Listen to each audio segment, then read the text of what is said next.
Okay, guys, we are live. So for those listening at home, welcome to the Dungeon Beings YouTube channel. My name is Kevin Madison, and I'll be your friendly Dungeon Master today, because today we are carrying on with our ongoing campaign, currently we're playing this campaign with Dungeons & Dragons 5th edition, the 2024-2025 editions. And we are playing a bit of a mashup campaign. It was originally started using only the Legacy of the Crystal Shard adventure, originally published for the D&D Next playtest.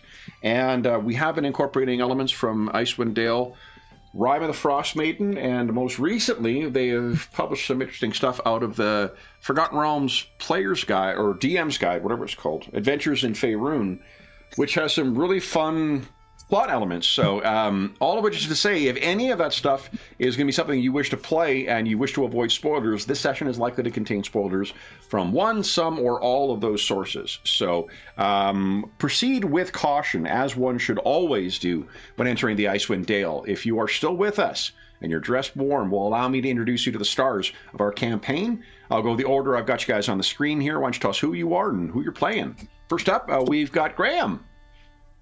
Well, hi, I am Graham, and I'm playing Lander, who is a diviner.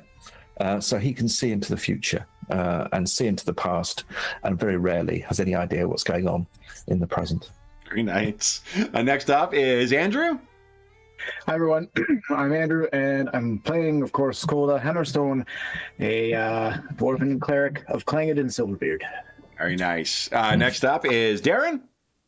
Hello there. Yeah, I'm playing Trin Stainpaw, who is a null rogue, and as usual, just trying to fit in where he can.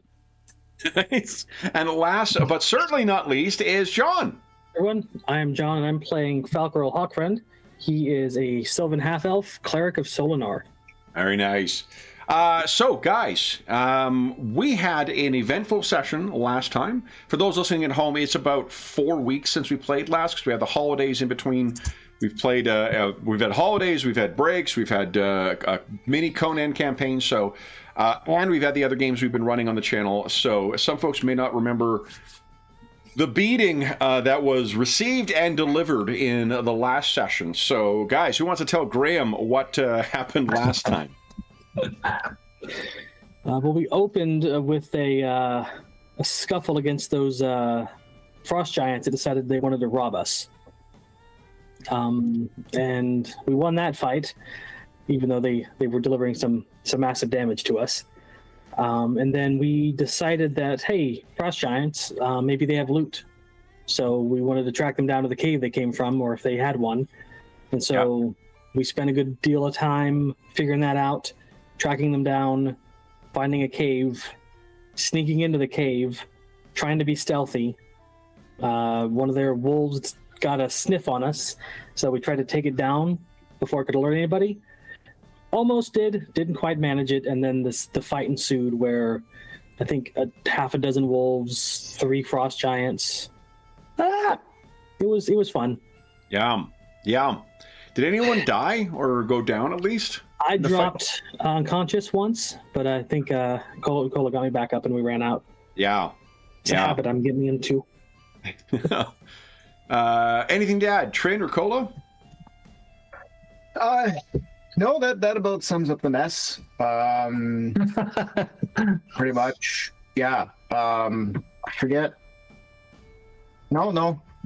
I think that's it. That'll do. So one change we're making to the campaign, we have been using, since we came back to this game, we've been using Uncharted Journeys as a way of sort of adding story to our travel mechanics. One of the things that I have realized afterwards is that the whole purpose of returning to this campaign, and the fact that we can only play it once a month, means we already have plenty of story that we need to engage with for this. Having something that is going to be taking up more time and adding more story is maybe a little more of a good thing than what we need for it. So going forward, we're going to be using, or at least for the next little bit, we'll be using the travel rules out of the 2025 DMG and see how those work. Along with some rules from another Cubicle 7 product, Life Well Lived. And we'll see how those go. Hopefully it allowed us to make the travel a important part of the game without it becoming the entire part of the game. But that is assuming we live through the current encounter. So let's grab all of our heroes and return you to the wilds of the Icewind Dale. Where the heck are? Oh, that's about here. So, before we went live, I mentioned that. Let me take a look here. Let me see if I've got. Huh. Let me swap out our illustration here, guys.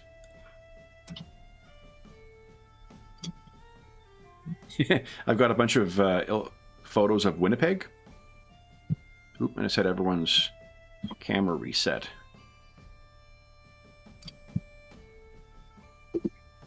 Let's use this. There we go. All right. Apologies, I'm going to need to reset. Oh my goodness.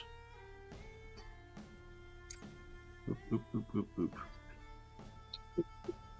Yep, I hit some button. There's an auto rescaling thing, and it just fucked up the size of my page. Give me a second. Yeah, I read across that in the new jump gate stuff. Yeah, this is even. Yeah, it must be one of the features they've got in both Legacy and Jump Gate. Then.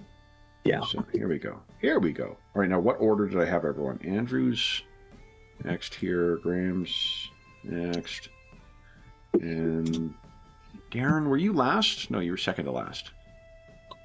And then John. Mm-hmm. All right, here we go. Okay. So you have fled that cave. Lander, you are new to, or at least new to the current state of the Icewind Dale. You have been the Icewind Dale. You grew up out here, obviously, but it does appear that things have changed significantly since you were last here. And from what your friends, yeah, you know, they say you can never go home again, and it truly appears that that is the case. Your companions elected after being set upon by frost giant bandits, in part to avoid having them still be active in the area, and also the potential to recover some treasure from them so far south of the Sea of Moving Ice that they elected to track them down. You may have expressed some caution with this, and as such, you were left behind at the entrance to watch for this, assuming that you may be able to conjure up one of those walls of fire once again that so helpfully managed the Cold Light Walkers shortly after you arrived. It has been about, well, it was about a half hour since the four of them snuck into the Frost Giant's cave. Before you start hearing the first howls and then the bellows in Jotun. Oh dear. Guys, why don't you tell us what Lander sees as the three of you come piling out of the entrance to the Frost Giant Bandit cave? Who's out first? Who's holding up the rear? Falcor will likely coming out last. Okay. I feel like I'm probably, not just because I was also towards the end of the battle going, we need to get out, but also I need a bit of a head start. I am obviously going to be the one that slows us all down. So yep. So you first see the gleaming armor of Cola Hammerstone come running out into the a little less snow. gleaming right now. Yeah, it's my blood. Oh no. Followed by, I guess, Trin Stainpaw, and then finally Falcarol following up the rear. They are hustling down to where you are. The mouth of the cave is about 20 feet wide and about 20 feet tall. We're going to assume, we're just going to ignore that Lex is not here today. Dave had a soccer game he had to be at, so he has a minion appointment for today. So, assuming this is your full party, is there anything you wish to do, Lander, to try and assist in their escape? They do seem to have been on the receiving end of a bit of a beating. Well, I think your suggestion of flame wall is something that I will conjure to mind and be ready to cast that. Should I sort of hear anything coming from the cave, or indeed any sort of gleaming eyes of things coming, then I will just go, boom. and put the firewall up Okay. to cover the retreat. It seems as if there is. I think that they are able to get to around halfway. We'll assume you're about maybe 100 feet off from the entrance. There is still snow falling and whatnot, so your visibility is going to be a little limited. Yeah. Pola, Trin, and Falcro, anything that you guys wish to do while you are effecting your escape? Other than trying to heal ourselves? I think, Falco, we're gonna need some way to cover up the tracks we're making coming out of here. I still have one casting a pass without trace I can throw up.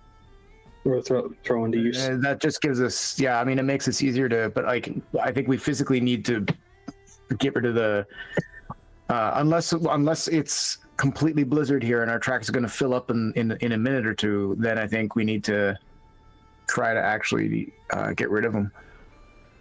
You leave no tracks, the last sentence. Cubicle 7 rules. We leave no track spell. Yeah, as long as Pass Without Trace is active, you don't leave any tracks.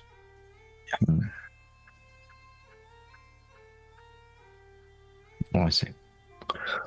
Okay. All right. Yeah, all right. Okay. So, Falco, what do we see as you abjure that invocation? So I'll go ahead and mark my spell down and concentrate on it. Okay. Basically, his magic calls on basically Solinar and the stars, and it's just like everything ripples around us, and inside the bubble we're mashing through the snow and moving. But as soon as that bubble passes outside, everything fills back in, and just it's like trackless snow behind us. Okay. So, Kola, you may be thinking like, no, we need to hide our tracks. And you look back and you can see that somehow there's a magical breeze that is just utterly covering them whatsoever. Yeah. Oh. All right. Very well.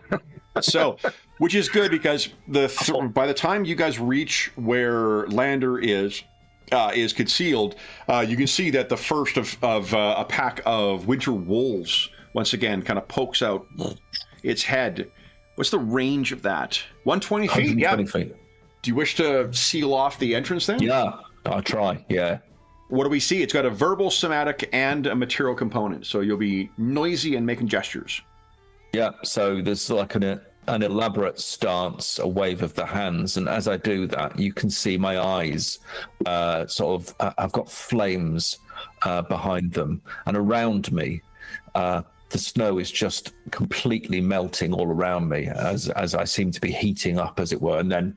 Boom, suddenly, without anything intervening between me and the wall, just this wall of flame, of bright red, flickering flame, erupts from the ground. Scream of 3 wolves that retreat back into the cave from the heat of your wall.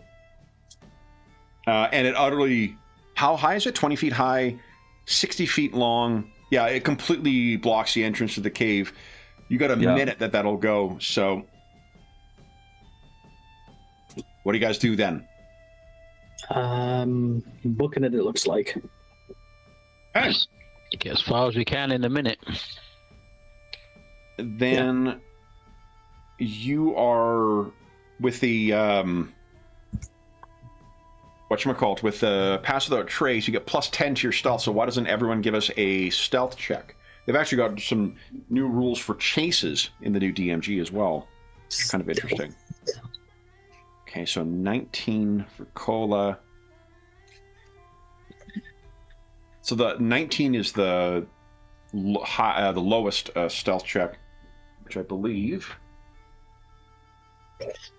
even with tracking, you guys are going to be able to make your way off. Yep. We would see more frost giants spilling out once the firewall goes down. Their massive longbows at the ready, the wolves fading out into the hills. But you guys have effected your escape. So, what do you wish to do now? I think the duration of your spell is going to be taken up with you fleeing. And actually, this is probably a more appropriate thing. You have not yet told Lander how things went. Lander just knew firewall and flee. Yeah, I mean, we managed to take down a couple of frost giants and some wolves, but there was more. There was more coming from deeper in the cave system. There was no way that we'd survive another wave. No, that's worrying. So I think it's unusual to see frost giants down this far south, as far as Yeah. near this. So, I mean, I can only apologize. I mean, it's not usually like this. I'm apologizing for it. It's not your fault. Oh, I don't know. It's Oral's It's fault. it's a 10-towners habit. It's just... Yeah, and you're not wrong, Lander. Like, this is very... It's To have them this far south of the... Well, not even this far south, just in this particular location. Let's go over to the big map. I feel like a weather man every time I say that. So your AccuView weather for the Icewind Dale is snow, guys. It's going to be snow, followed by more snow, sleet, and snow, and then more snow. So, Oh, that's great. That's, you know, not unusual for frost giants to be deeper in and to have their homes deeper into the Spinal World Mountains. Hey guys, there's a Goliath weirbear that is lurking at the bottom down there. So are a bunch of Goliaths, huh? Okay. Huh. What is unusual is, for one, like, there is the odd frost giant that will sort of wander out into the things. Having a stronghold like this, like a raiding stronghold, you're absolutely right, is very worrying and very unusual. If they're able to push out from here, it is not far for them to range to reach any of the 10 towns. To say nothing of the threat that might be to the ragged tribesmen who occupy much of the tundra area. Less so now because of the presence of Auril, but yeah, and I guess your Goliath friends for that matter. Yeah. So that is, yeah, you're not wrong to be concerned about that. Does anyone have, let me think here. There's my... We elected not to explore the floating citadel, as I recall. That's right. I assume you haven't. Yeah, so that's something we still have not done. Okay. I did mark the location though, so Yeah. Sure. That's good. Why don't you guys give us...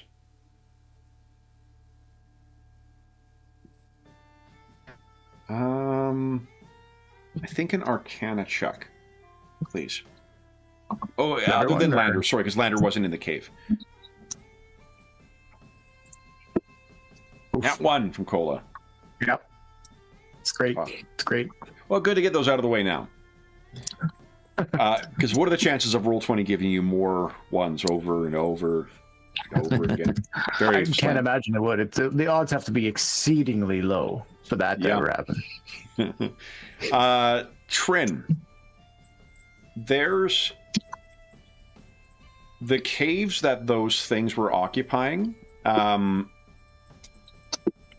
You may not have been in them, and like giants don't... There are ruins here that are giants, cyclopean ruins that are clearly scaled for giants.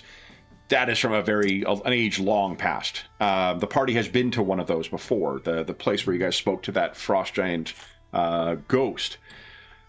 But the way that the frost giants live is still typically more...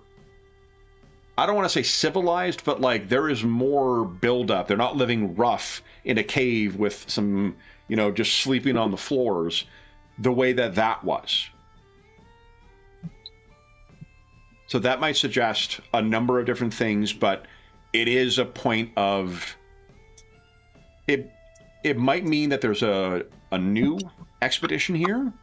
It might mean that these particular frost giants are embracing a more primal kind of thing, but it's the kind of cave you'd expect for like yetis or trolls, something like that, as opposed to frost giants.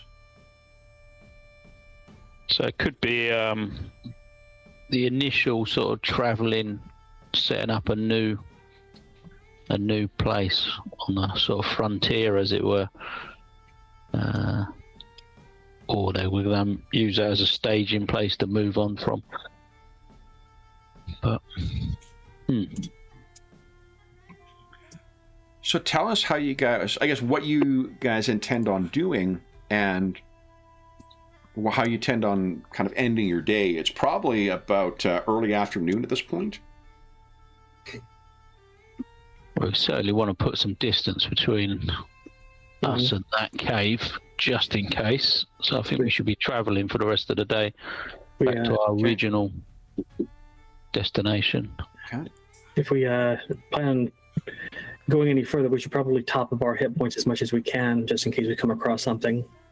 So we're not using the Uncharted Journeys rules anymore. So long as you find a place to, as long as you, I guess, for one, don't get lost, and then are able to set up a camp. Well, I mean, yeah. Then you're going to be able to set up a camp. You will regain half of your hit dice with a long rest, but you're going to be able to complete long rests in the woods from now on. So you also can, if you want, try and find a place to complete a short rest if you just want to sort of top up to be ready for whatever might come in the evening. Probably a good idea. I've got 5 hit die left to spend. Okay. So you've definitely found, through maybe the foothills here, before it sprawls out into the tundra, you find a place that is going to be safe enough to stay for an hour. Everyone can complete a short rest, which means you can, whatever abilities you've got that allow you to recharge stuff from short rests. Lander, I think you might get some spell slots back. Some of you might get class abilities back. I can't remember who's got what. Gotcha.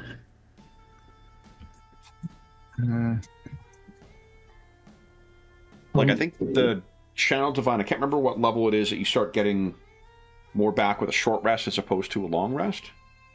See. Oh, that's quite good. That's quite good. And yes, you can spend on a 1-for-1 basis, you can spend hit dice to regain points. Just remember, at a long rest, you regain half of your hit points back. Sorry, half of your hit dice, and you do not gain any hit points. You have to spend hit dice in order, or spells, to regain your hit points. Right. Okay. Roll a hit die. 9. Nice. And you're adding stuff. Is that like a con bonus or something? Or Yes. right? Yeah. I don't know if it does it for you. It might do it for you if you do that hit dice. Doesn't If do you it. do the hit dice Oh, it thing, doesn't. well, Trin's got a +0 hit dice. So. Yeah, I mean, it doesn't affect me. But for Falcor, it is. It's adding. It looks like it. Oh yeah, yeah. What it'll do is it'll total what you get, but it won't add it to your hit points. So. Yeah. oh, I see. So I clicked on the actual Yeah. D instead of hit the little hit dice at the bottom of that section. If I blow another one, Okay. Nice. Ah. Not really. I see. Okay. There you go. That's terrible. Okay. Spend one more. There we go. What happens if I click short rest? I don't know. Oh yeah. That just sets Oh, it doesn't do anything except abilities, prompt you to I do. think. Yeah, if you've got abilities that All right. reset with a short rest. You Oh, will hold get on. one channel divinity back with a short rest. I checked the channel divinity ability. Right. Right. So you do or do not? You do. Oh, nice. Okay. Yeah, because one of your class features, is it one use of it, or is it all of the uses? You get one use back with the short rest. Nice. Okay, cool. All right, then Coda, do you wish to spend any more hit dice? You've only got... I probably, I probably should do 1 or 2 more because I don't have any spells. Don't want to alarm anyone. I have one first level and 1 third level left. There you go. There we go. So I rolled 2 more and I maxed out on both. That's pretty impressive. Nice. Very nice. So 38. I will encourage people during this short rest. I will give an encouraging speech that, despite what we have seen, we are ahead of the game, and all will be well. And up to 6 allies, you each gain temporary hit points equal to my level plus the modifier of the ability you increased with this feat. Probably your intelligence. I think so. So it would be a total of 12 temporary hit points, everybody. Nice. Nice. I think your blue bar is supposed to be your temp hit points, so I'll up those to 20 possible hit points just to... That's called Inspiring Leader. Mm-hmm. Okay. In correction, I do actually have 2 first level spell slots remaining, but Nice. So Cure Wounds is an option, but maybe use that, save them for an emergency if that's literally all the spells I have left. Yeah, Okay. or Words of Healing or whatever. So, where do you guys wish also, to... sorry, ahead. in addition, because I'm irrepressible, Though we try. yeah, you have proficiency and give. I will sing a ballad of the 10 towns, and it's and in the way it holds together against all travail, and you will each gain heroic inspiration. Is that on a short rest or a long rest? It says as you finish a short or long rest. Oh, wow. But I mean, listen. Let me just pop it in chat. But I think I went double whammy on this. So it's up to you. It's up to you, Kevin. I really don't mind if you want me to do. No, that's one great. or the other, Yeah, no. fine. It just means there's 3 who can get it. So yeah, that's totally. I think is your proficiency bonus 3 or 4? It's 3. 4. 3. Is it Oh, 4? sorry. I think Mine's 4.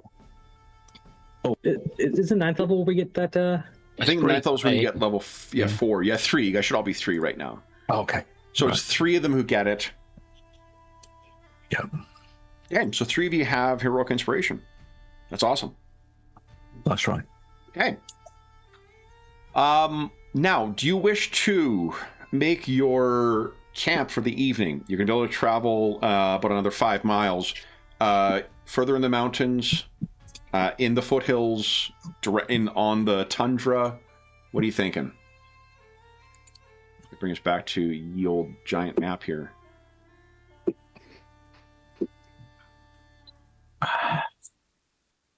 So you guys are right here. I think we're gonna try and go due northwest. Not due northwest, due west. Straight towards the river. Yeah, towards the river. They might be able to get to the shore. That'll be a very unpleasant place to sleep, just FYI. I mean, there's no nice place, but the river would have a valley around it, so it's going to channel the wind like fucking crazy. Oh.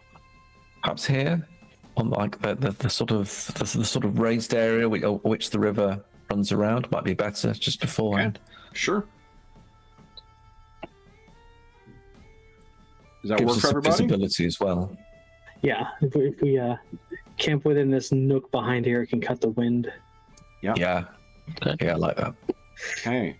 Then, here's what we get to do. So the way that travel works in the DMG 2024 versions is you have different challenges that you experience every day, and you don't necessarily have to experience them. What I'm going to assume is that all of you have still another week worth of rations, so 7 days worth of rations. Every day, you need to consume, for your size, 1 gallon of water, and you need to consume, I think it's 6 pounds of protein. Is that right? Or 6 pounds of food, I should say. It's not the American, food guide.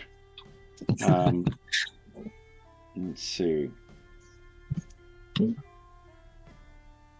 Oh, maybe it's only 1 pound. Hold on. It's in the starvation rules are sort of hidden in the back reference section. I was reading these earlier this week, and there's a bunch of rules that are sort of nestled away. Like hunger and starvation is actually called malnutrition now as a hazard. Oh, 1 pound. You need 1 pound of food per day as a medium-sized creature. Yeah. It was like 6 pounds sounds like a lot. Sounds a lot. I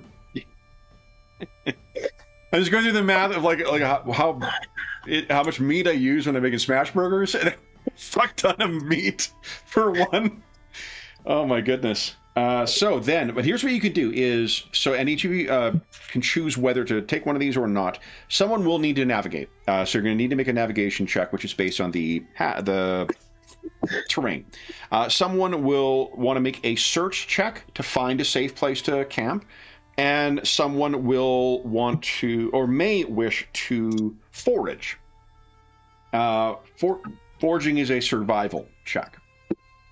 So do we have any takers on foraging, on navigating, and on searching? Searching makes use of the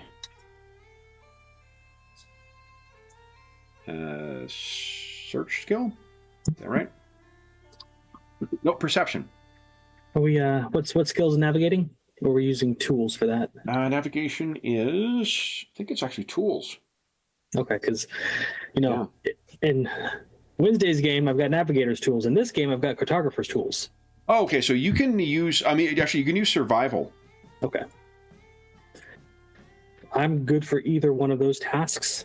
Okay. If you have a map, which I think you have invested in, I'd give you a +2 to your check. Okay. Okay. Yeah, I mean, That's where your cartographer's tools would come in handy. Yeah, I'll take navigating if you guys want. Okay. So Falcro, give us a travel check at plus, or a survival check at +2. Survival 22.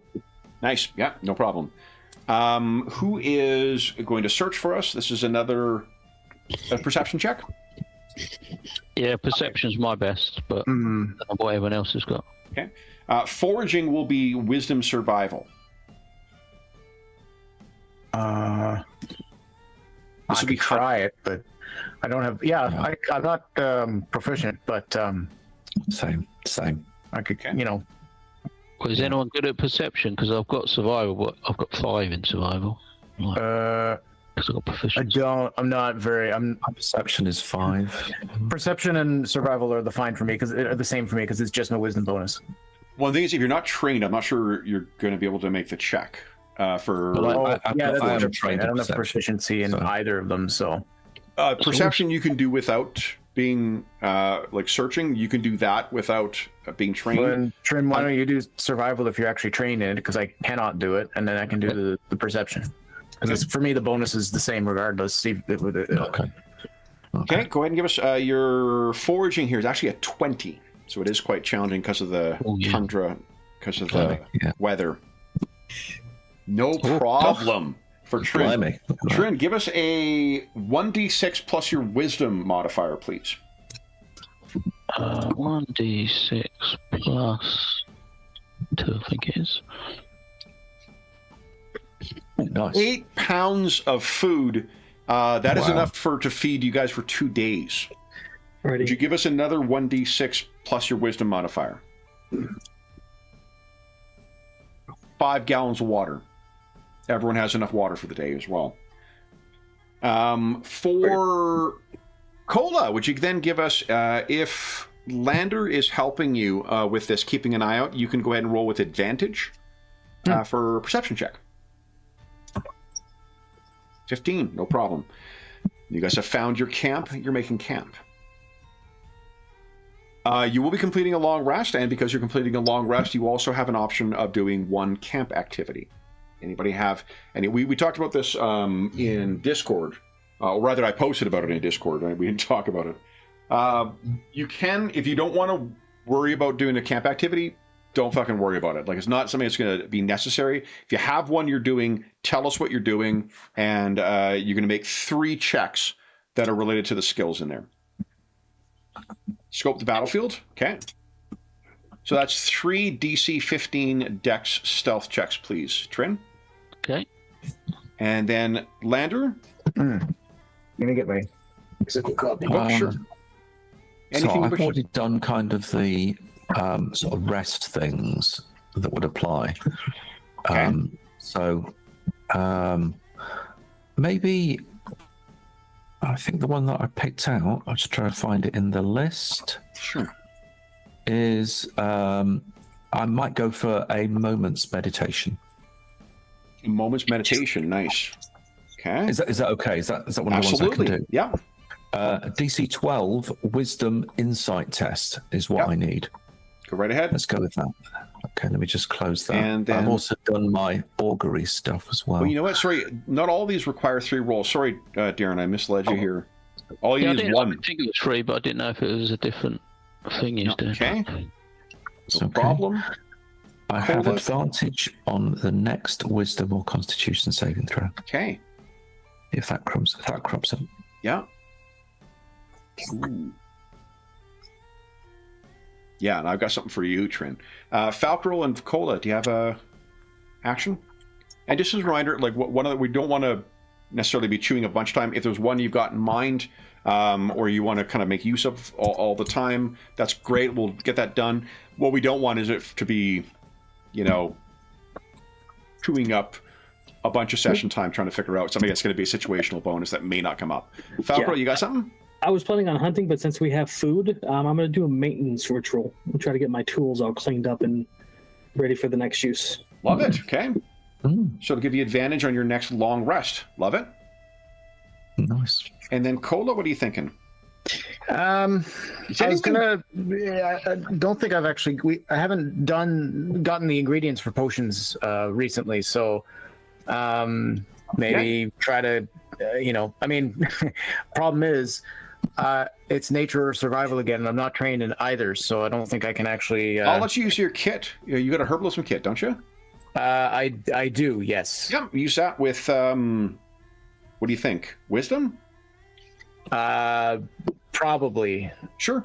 Give us a 3 of those checks, please.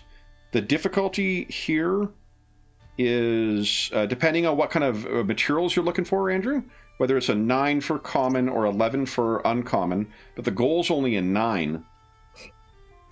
So that's 6, and then you'll lose 3 down to 3, and then you'll gain 15. So you've made it. So whether you're doing uncommon or common, you gain a portion of ingredients. All right. That sounds good. You choose whether it's an uncommon thing or a common thing, and then Might as well go uncommon, I guess. yeah. I mean, some of these, like for healing potions, it's all common items that you use for that, for instance. But Oh, some that's of a them, good point. yeah, some of the more potent ones, you do not require that. So another, I'll if no other Probably reason. go common, but then I'm focusing on the basics here. Okay. So what do we see? Let's put that into the narrative. What do we see around camp? You see Falcor like sitting near the fire where it's a bit warmer, meticulously taking apart his cartographical tools and making sure they're clean and maintained and put them back together, trying to keep his hands warm the whole time. Yeah. I think Cola has to veer a little bit away from camp, obviously, for what he's doing. But you'll see me return with a little pouch. And they're the full raw plants, so I'll take some time near the fire, take a stone, or even just a really big piece of ice, and then with my mortar and pestle, start like breaking things down and preparing them, drying them out, that kind of thing, so that they're ready if I want to try to make some potions another time. Yeah. Something you haven't seen before, Lander. That who seems to be like a warrior priest. He also seems to have inclinations to alchemy. The dwarves are like onions, I hear. Maybe that's ogres I'm thinking of. Lander, what about you? What do we see? Perhaps he'll take himself up to the top of the hill just for a moment, and he will meditate from up there and look across, perhaps. I don't know, perhaps there might be some swelling orchestral music. He sort of looks around, hopefully, but he'll look off towards the 10 towns, off to the west, and contemplate home. And then as he comes down, he will just whistle very slightly, and unbeknownst perhaps to anyone, although I might make people aware, I cast something just to help us as we make camp. Very nice. It's the last thing I do before. See, now this is a player playing to DM preferences here. Anything that's going to introduce a dog to the campaign? Even an invisible one. Yeah. Although, I mean, pet dogs, that is something that tends to have or has in past had a shelf life. Try not to take it into the Barrowmoor, because it chews up pet dogs. Corinne, what about you? Yeah, as we're starting to lose the light, it would just say, I'm just going to go out and scout the area, see if there's any signs of any footprints or anything, and he'll start sniffing at the air to sort of decide which direction to head in, and then he'll just disappear into the trees, and then maybe an hour later he'll arrive from the other side of the camp and sort of come in from the other direction and sort of report back a few bits that he may have found. I'll tell you what your hint is. When you're traveling north, you're able to you're really not that far off from where the two rivers will meet up as well. You get to about maybe a half mile out from the camp, and it is very diffused, and if it wasn't for your sort of augmented sensory, scent glands, you would not. Scent glands, organs, I think. Scent glands is a different thing. So Trinda sprays musk over everything. It is really unfortunate, but no. What you see, you smell is cooking meat, and you follow this for about another quarter mile, and you're able to get to a point where you're looking down. About a quarter mile in from the river, there is an encampment that is set up. It looks like it is only about maybe 10 to 12 individuals. It's really well concealed. Had you not been carefully kind of reconnoitering for this and had the scent not alerted you to it, you probably would have missed it. And in another hour, the way they've set up their tents, they're going to be largely concealed underneath snow, so they'd be impossible to see from the air and very difficult to see from the ground as well.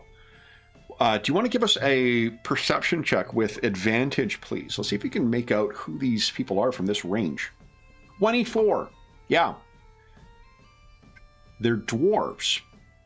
And they are dwarves with the same skin tone as what Kolda has. Which means not the... That sounds more racially coded than I intended. Yeah, but the thing popped my mind, those Dwargar, we need to make sure that... they're Dvergar. There are gray-skinned dwarves that live in the Underdark, Graham, called Dvergar, which are like the evil dwarves that are the equivalent of kind of the evil elves, which are the drow. Yeah. Right. Yeah, so these seem to be identical to Kola, and in fact, with like a roll that good, I think you can point... There are markings that you have seen among dwarves out of the Dwarven Valley. Now there's no merchant caravan here. There's no,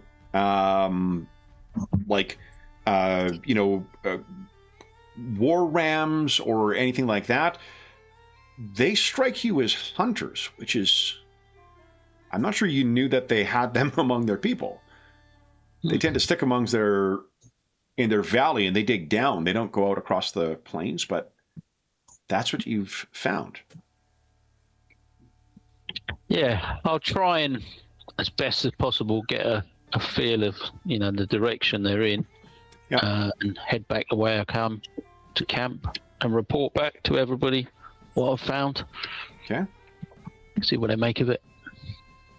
So, Trin reports that there is about maybe like a half-hour hike, a little more away. You can find there's a dwarven encampment. Kola, give us a history check, will you, with advantage? Okay.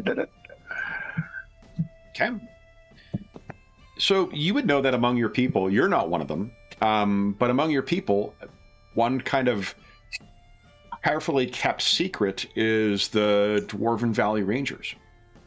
The Dwarven Valley Rangers are one of the ways. The dwarves are not so foolish as to just wait until trouble comes to them. 100 years ago, when the Crystal Tower arrived sort of at their doorstep, and led to invasions of goblins and orcs and giants and ogres and whatnot. They realized, like, okay, we can't just wait and see what happens. We need to be a little more proactive with this. There also seemed to be, of King Brunor Battlehammer, one of his close companions was a ranger. And rather than just relying on the good graces of a drow, the Dwarven Valley created its own kind of force. However, knowing that the Ragged Tribesmen and the 10 towns may not like the idea of a bunch of Dwarven spies scuttling around across the tundra, they decided not to tell anybody about it. But you're aware of it. So what Trin has described, it could very well be Dwarven Valley Rangers. Interesting.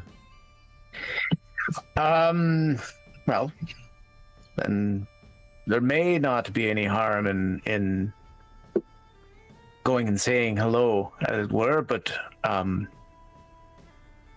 think Falcaro will know this. Maybe Trin, I've mentioned it before, but to Lander I'd have to explain. But we may not. Well, not we. I may not get the warm welcome you might just expect, depending on when they last went to the valley. If they've been gone for a while, we might be okay. Okay. But if they've been there within the last few months, I may not be too welcome in their camp. And I'll explain. So, long and the short of it is, I think I told you before, Graham, about Kola and the valley. Yeah. Yeah, okay. Just because I don't want to go through the whole thing all over again. But No, it's fine. I'll remind you in character of all of that. Kola corners anybody at a party, they hear about him murdering his mom. Oh, no. It's just, and that's when I had to do it. It wasn't me, it was the black ice. So, but that said, I mean, so it's there's a potential, but I mean, there's no danger in that. It just may be that I may not be welcome at the camp, and I'd have to stick back, or I stay here with someone else, and two of you go. Who in knows? fairness as well, you are the one who freed the valley from the tyranny of Beric Hammerstone. Right. I mean, officially being banished is one thing, but there may that we, just as we can't assume they'd all be welcoming and happy to see me. Likewise, we shouldn't assume that everyone would just try to shank me on sight. There's the potential that people could appreciate that they're no longer living under that tyranny. Yeah. So who knows? But worth saying hello anyway. I think you should warn your kind of the frost giants. Well, there's that too. It'd be good to let them know that to keep a lookout for them and be on guard. Maybe also leave this area unless they have to be here. Holda, do you still use your family name? I don't know if this has ever come up before. Or at least I haven't thought about that. Yeah, Hammerstone. Do you still use it now that you're an outcast? Oh, I mean, outside of the intros to all of our sessions, I mean, I don't know. How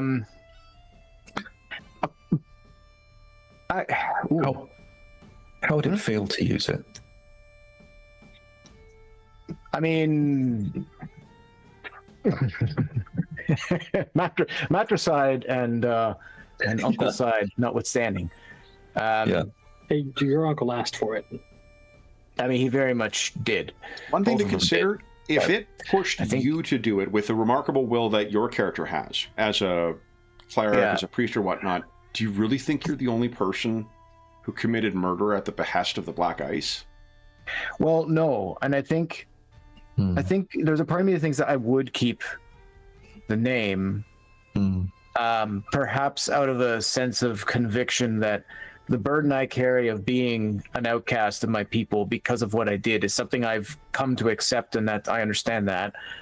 But I feel also that there would be a sense of honor to try to restore, as much as possible, restore the name to something, to have something of meaning behind it, that people, can once again, sometime in the future, trust, maybe. It's going to be quite a long time, but he might as well. Mm-hmm. He's a fairly young dwarf, appearance notwithstanding, right? So he might have time, presuming he lives through all this. Yeah. Death ages you horribly. Yeah. Yeah. So, excellent. Thank you. Then, anything further you guys wish to complete tonight? Then, guys, your night passes uneventfully. Oh, thank goodness. Everyone can complete a long rest, which means you get all your long rest abilities back. Your spells are going to be back. Right. You can also... Oh, cool. Long rest only gives us 4 hit dice back by default if we click the button. Well, it'll be half my hit dice back. Except it restored all my hit points, so I need to. Yeah, it restores all your hit points. You don't get your hit points back with that. No, So. but it'll do it like it does it automatically in the sheet, so I have to remember. I think I was at 36. Okay. No, 38, because I was at 20 and then I got 18, so I was at 38. Okay. Nice. There we go. Okay. Then you can feel free to spend any further hit dice if you'd like. And all the other stuff gets back. If you want to cast any spells at the outset of the day, please feel free to do so. 6. Oh, yeah. Yes. We'll have 12. Good point. Good point. So 50. There. How long does the temporary hit points last, out of interest? I think until your next rest, doesn't it? Oh, that's a Right. good So point. they'd be gone now. Oh, that didn't help, did it? I mean, it would have if we got into a fight. Yeah. Yeah, no, Sure. didn't know how long it lasted. No, it's a good point. We always do it Chosen again. creatures gain temporary hit points equal to your. No, it doesn't say. So it's whatever the general rule is for temporary Yeah, hit so let's points. take a look at the appendix here for temp hit Okay. points. Okay. I wonder if that has something in it. Temporary hit It's points. law beyond my knowledge. Temporary hit points are granted by certain effects, act as a buffer against losing real hit points. Also see Chapter 1, Damage and Healing. Nice game. You're getting the runaround here, aren't you? A little bit. It's the first sort of hypertext, or hyperlink text we've had in the game thus far. In fairness, like the index at the back there is really quite good. Isn't it? Yeah, and I went through it to find rules. They've renamed a couple of things, like hunger or starvation is now malnutrition. But like the rules for malnutrition and for dehydration, it's in there as opposed to in the body text. Temp hit points last until they're depleted or until you finish a long rest. There you go. There we go. Hey. Then morning comes. Lander greets the dawn with his whatever words of greeting to the morning lord. Indeed. And Silly. Falcrel and Cola, you've got your spells selected for the day. Yeah, I mean, they don't. I'm deciding whether I want to swap something in or not. Okay. Remember, as a priest, you can swap out to any spell in the player's handbook. Oh, right, yeah. You should be able to drag and drop as long as you're using the 2014 player's handbook for the versions of the spells. You'll just want to double check and make sure that they haven't changed. Really, just the healing spells are the ones that are the most substantial one that changed. Right. Yeah, I know. I've got those. So Okay. Don't know what I'm not sure what I would change, if anything, but I can take a look. That's right. You got at least another day of travel. Where would you like to go now? Are you intending on visiting the Dwarven Valley Rangers? If so, how would you like to approach their camp? Openly? Knoll first, I'm assuming. No. No way. No way. How do you approach the camp? I think openly, right? Just show up on the hill, so we're visible and just wave. Yeah, there's no reason for us to think that these are hostile, and you don't want to spook them, or else they might accidentally become hostile. So, Okay. So, if who among you is going to be visible then? Is it Cola, Lander, and Falcarel, or are you keeping Trin with you as well? I think I would hang back, definitely, even if it's just a little way. Okay. Right. Yeah, it's not just me that they might be a little uncertain and apprehensive around. We kind of explain. So one bit of new equipment that is in the player's guide for Faerun, for the Icewind Dale specifically, is Arctic camouflage. And I think it's reasonable that both Trin and Falcarel have that currently, which will grant you advantage on stealth in the terrain here. So, Trin, would you give us a stealth check with advantage? 22. Nice. Okay. So, you've got yourself hidden somewhere, under snow, beady eyes looking out. I swapped in Guardian of Faith instead of Divination. That's what I changed. Okay. Cola, did you keep the same or are you swapping out? I might get rid of I might swap out magic weapon, a third level for. No, sorry. No, that's second level. Can't do that. Because it does it have to go like level per level? Yeah, but you can swap a higher level slot to prep a lower level spell. Mm-hmm. Well, hold on. That's for casting. Remember, like you can the level for just doesn't the make a difference. spells that I'm taking for the day, it doesn't matter what level. Exactly. It's whatever ones you want. It's like your level plus your wisdom bonus or something like that, or maybe it's your level. As long as I don't exceed my total number of spells that I can prepare for the day. And the ones that you get as automatic preparations, none of that counts towards that limit. My Warcaster, my War Domain ones. Which should be the top spells listed. And you put them in brackets of war, so I know that those are always prepared spells. Good job, Kev, from 3 months ago. Wow. Yeah, that's well done, very buddy. helpful. So hey, good. I might do Beacon of Hope, which is a nice one. Gives among other things, the targets regain the maximum number of hit points whenever they are healed for the duration. Oh, very cool. So that could be. It's only a minute. But see, that game, I don't know if that spell was in 3.5, but I don't remember it being in previous editions. That feels very much taken from World of Warcraft because there's a paladin spell that is very much, or a priest spell that is very much like that. Okay, so you got yourself prepped. Cola, Falcarel, and Lander are standing at the top of the hill, and it isn't long for the light to cast or to catch. Oh, wait, guys, we forgot the best part of this game: weather rolls. So. Lander, would you give us a 2d20 roll, please? Higher is always better. I love that. Oh. So it's actually a bit warmer today. So it's only about minus 25 Celsius. And all right. Fortunately, I have one more D20 from you. There's 3 D20. Sure. One more D20, please.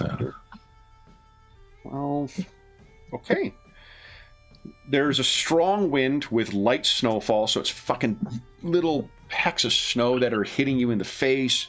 It is a little warmer than it was yesterday, and the blowing, the light falling snow means it is a little overcast, but in the one light, they are able to see Cola standing on the hill, his mail catching the light. And you can see that there's a little activity in the camp, it seems. Trin, it is exactly as you expected. There's like a tiny little trench in the middle that isn't covered. Otherwise, their tents were perfectly concealed against the hills. The person who comes out looks very much like this.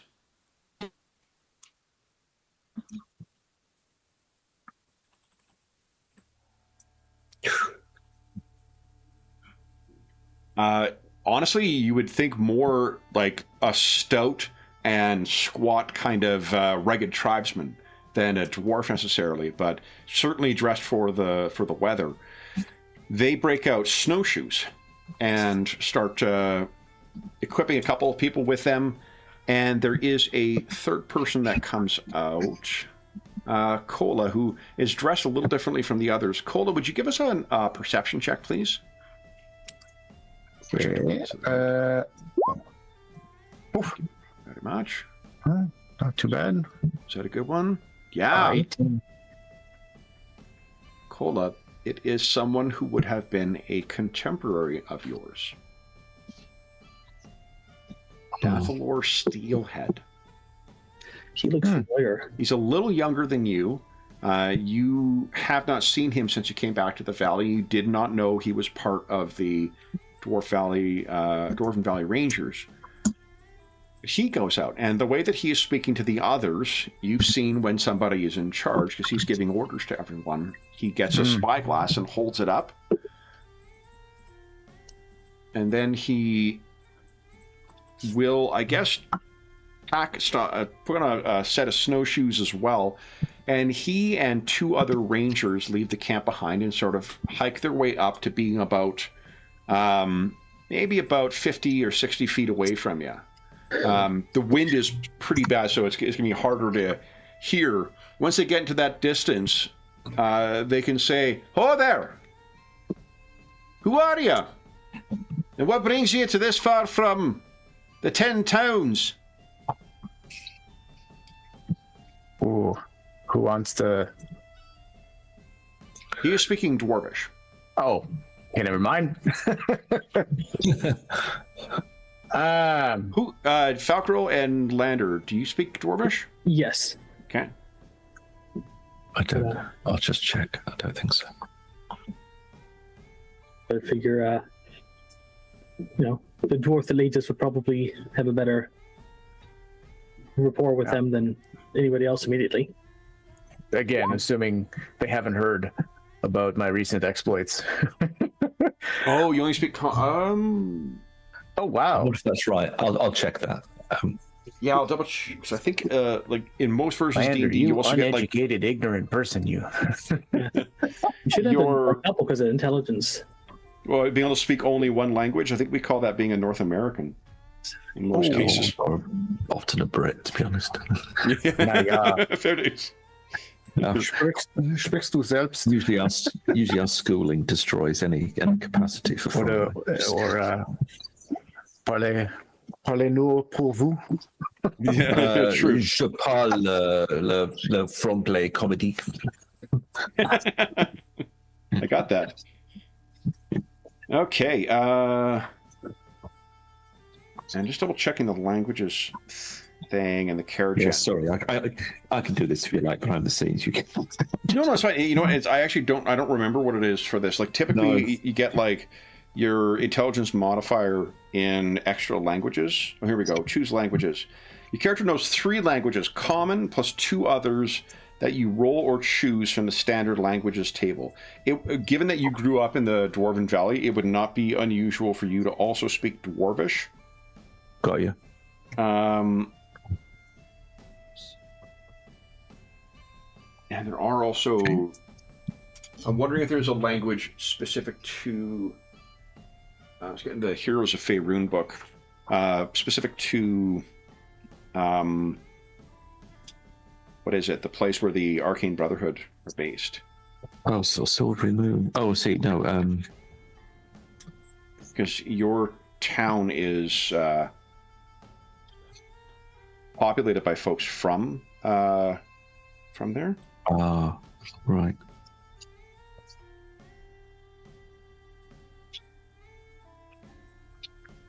Yeah.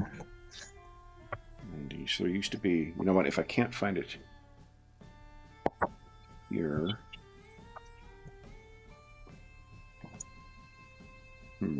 I'll grab the 3rd edition book because I know precisely where that is there. There's usually like a table of different languages, and I think it's usually in the player section here. Regional backgrounds.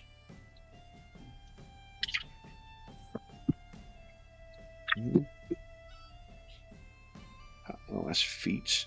I saw a table and got a little excited, guys. Guide to the realms, currency, languages. Here we go. The languages of Faerun. Okay. Nice. Let's see the north. North. Illuscan is what you would also speak. Illuscan. Yeah, Illuskan. Illuscan.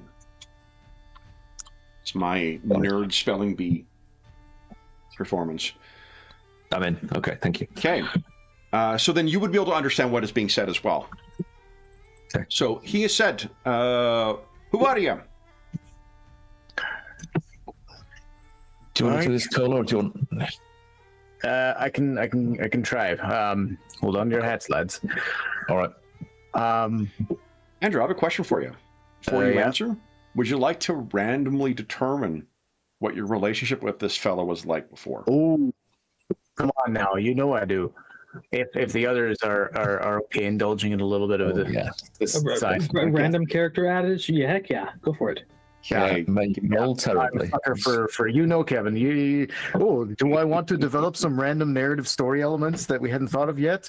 Yes. Come on. Complicate my life, Kevin. Do it. Give me a sec here. Give us a 1d12 roll, please. 1d12? Yes, please. Okay. It's the 7. fun part of gaming. Okay. So, you guys you're a little bit older than what he is. You would have left the Dwarven Valley long before him, so yeah, he probably remembers you once he knows who you are. You do look very different, and you're in a context that he probably wouldn't recognize, and wearing armor he may not recognize. Mm-hmm. But yeah, no Okay. other strong association. Okay. So what do you say? Just a general acquaintance then. I'm.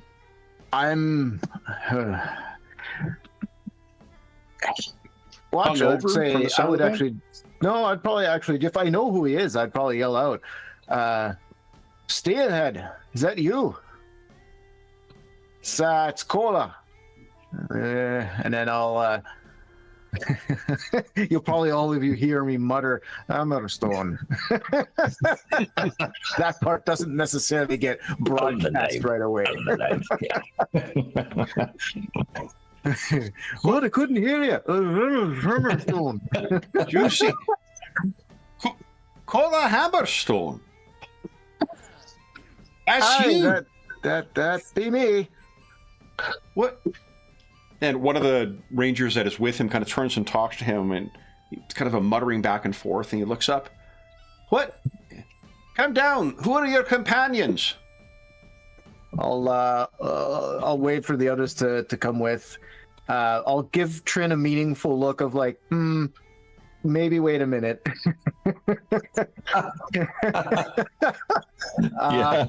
Let's give them a warning That'd be first. quiet. And then I'll start to make my way closer. When I'm close enough to not have to yell anymore, I'll stop and say, "These are friends I've made since my return to the valley, or to the Dale." And I'll introduce them all. This is Falcarol. He and I have been traveling these parts for some time now. This is Lander. I've met him more recently, but has proven himself quite the help and a formidable fellow. We have one more friend, but I feel like we need to provide a little bit of context for him. What context? Yeah. So to look at Falcarol with like, then I'll just turn back. There's really no way to say this. So there's no did way you to- say there's no way? He's a gnome.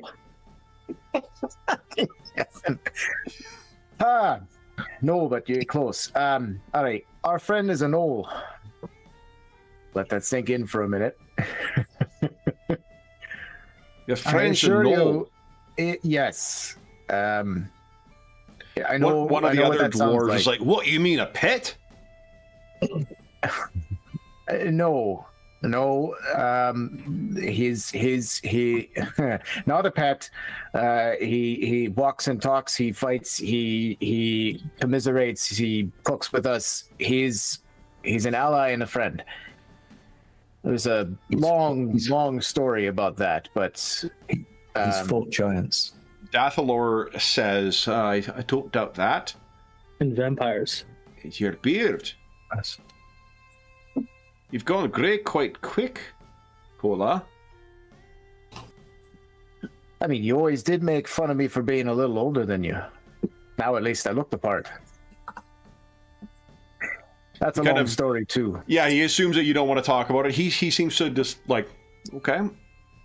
It could be a story over a fire.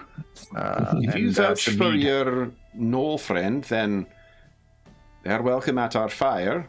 And you can see like one of the rangers is kind of bristling to say something, but defers for whatever reason. And you can see that there is like it's a subtle kind of like clasp marking that sort of gives the distinction between the different rangers. Dathalor appears to be a captain among them. So I'll the one who grimaced, I would probably shoot him a look that like I'm not gonna say anything because I'm gonna defer. I'm not gonna undermine Dathalor's authority here, but I would definitely throw him a look that makes it very clear that would not be a wise course of action with me. And then I'll try to wave to Trin to give him a visual signal. It's okay for you to join. shakes a bunch of snow off, and like the two rangers are like, Jesus, you know, they thought they had studied this stuff, and suddenly Trin is there. So, but Dathalor, you know, kind of watches, doesn't give anything away from his face. It's like not like obviously. If you want to try and get a read, you could give us an insight check, but he doesn't give anything away, at least in Trin coming down. And he, looking at Trin, he looks over at Falcarol as well, and he says, "Your cloaks that you wear." Mm-hmm. And then he catches himself, switches into common. "The cloaks that you wear, are those Goliath in make?" I'll respond, but in Dwarven is like, I speak the language, and yes. I think you learned it in the Dwarven Valley, didn't you? I did. Yeah. So it'd be like me and my fucking German with Duolingo. Yes. Of like, me, I'm talk good. Yes, I talk good.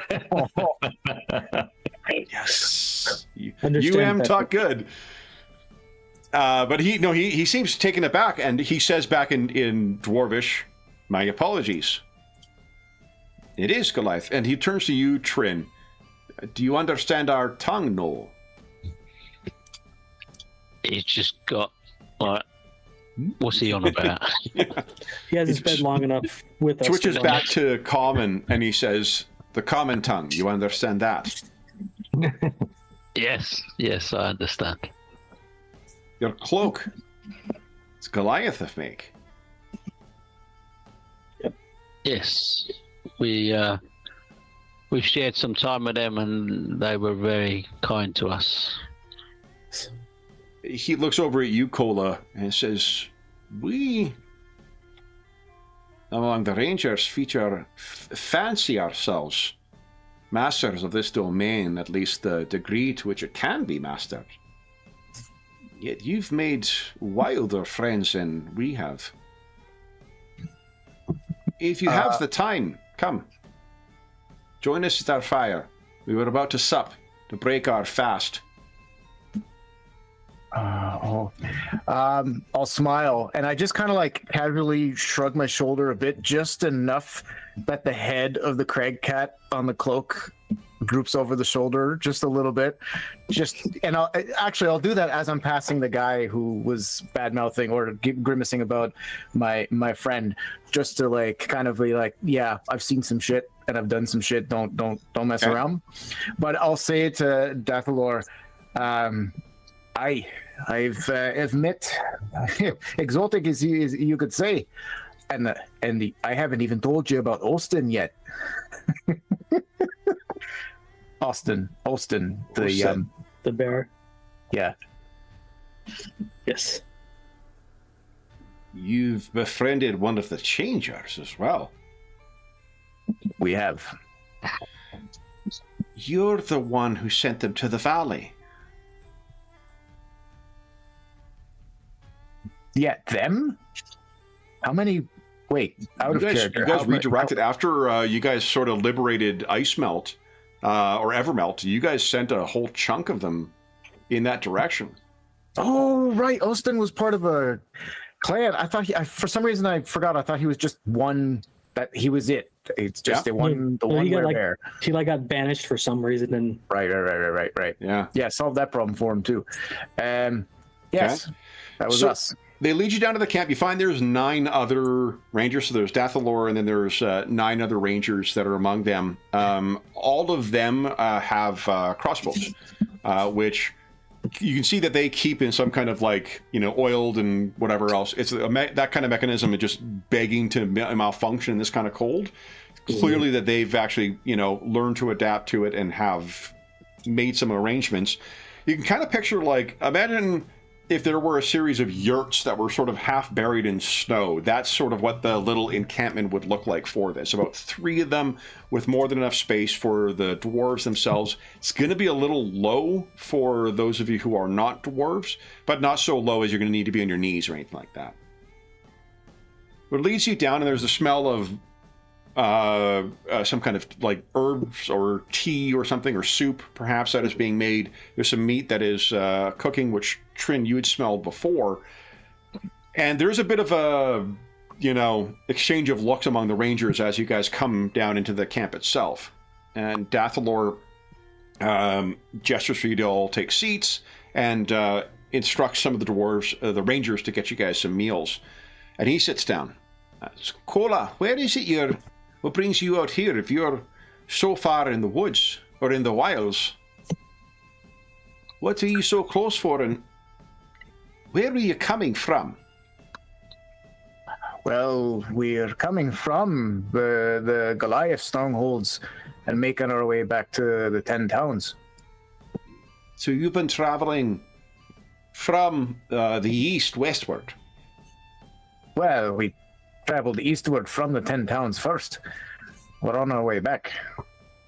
No, But but yes. most recently. Most recently from I forget the Goliaths. No, the Goliaths. Sky Tower Shelter. Sky Tower Shelter. Yes. Okay. Yeah, we left from Sky Tower Shelter. What fuck road? Oh, not even. That's less than a 10-day. yeah. Have you, in your travels, will you keep into the hills, the northern ridge of the mountains? Yes, for the most part. Speaking of which, one of the things we wanted to tell you about was to give you a warning. We Three of them. We Three just warnings. encountered 3 at least, because there were more in the cave, but we encountered giants. He has a look in his face like it's not an unexpected thing, and there's an exchange of looks among the rangers. Frost giants. Aye. Wolves. You're not surprised. It seems you beat us to our prey. You're hunting giants. Well, we softened them up for you. And where? Could you tell us where their lair is? We'd show you. That would be appreciated. It's 4 or 5 hours from here. Have they... To what extent have they fortified? They've got a cave with narrow entranceways, so if you count that as fortified, but they don't have battlements or anything like that sort. At least they didn't when we hit them. They may There's have another scared look it. of kind of knowing amongst the rangers and a little bit of muttering. I see. We had word that some ragged allies had brought word that there was increased activity and divinations from priests in the valley. Confirmed. They are growing in this ever-growing winter. They are growing bolder. The ones we found, well, to be completely honest, the ones that found us, they're seems like they're raiding up and down the roads. Well, the paths and the ways down that way. Which all of us thought was strange enough. They don't. The raiding party, and people don't travel that frequently to make much business for them, so struck us as odd. We know some of their ways, but the reason that some of them set out on their own, and then he kind of catches himself and sort of makes eye contact with you awkwardly, Cola, of like lone or raiders in pairs. We don't know if they're outcasts or it's a proving method, but that's been the usual extent this far, this close to the 10 towns and the valley. This seems something more, and we would deter them from further expansion. The giants have been free, these lands have been free of giants for centuries.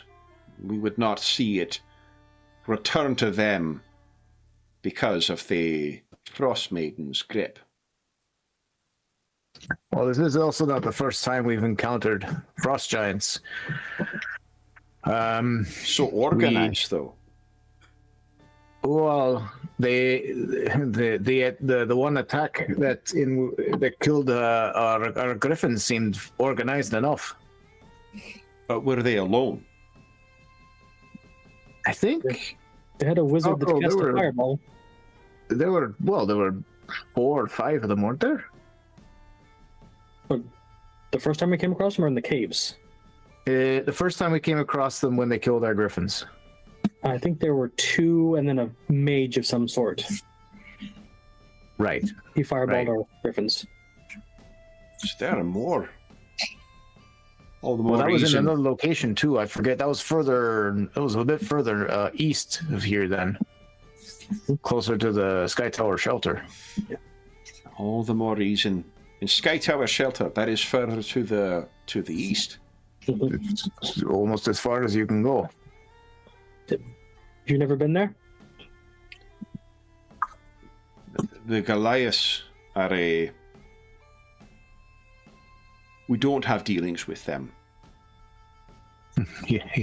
Well, you might soon. If We're part of... Oh, sorry. Go ahead, John. if you've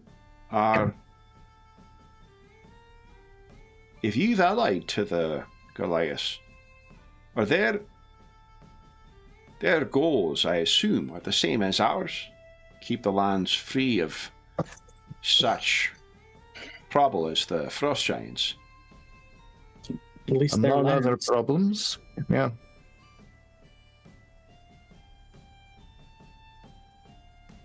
When there are less pressing tasks, and one of the rangers says, "And when's that?"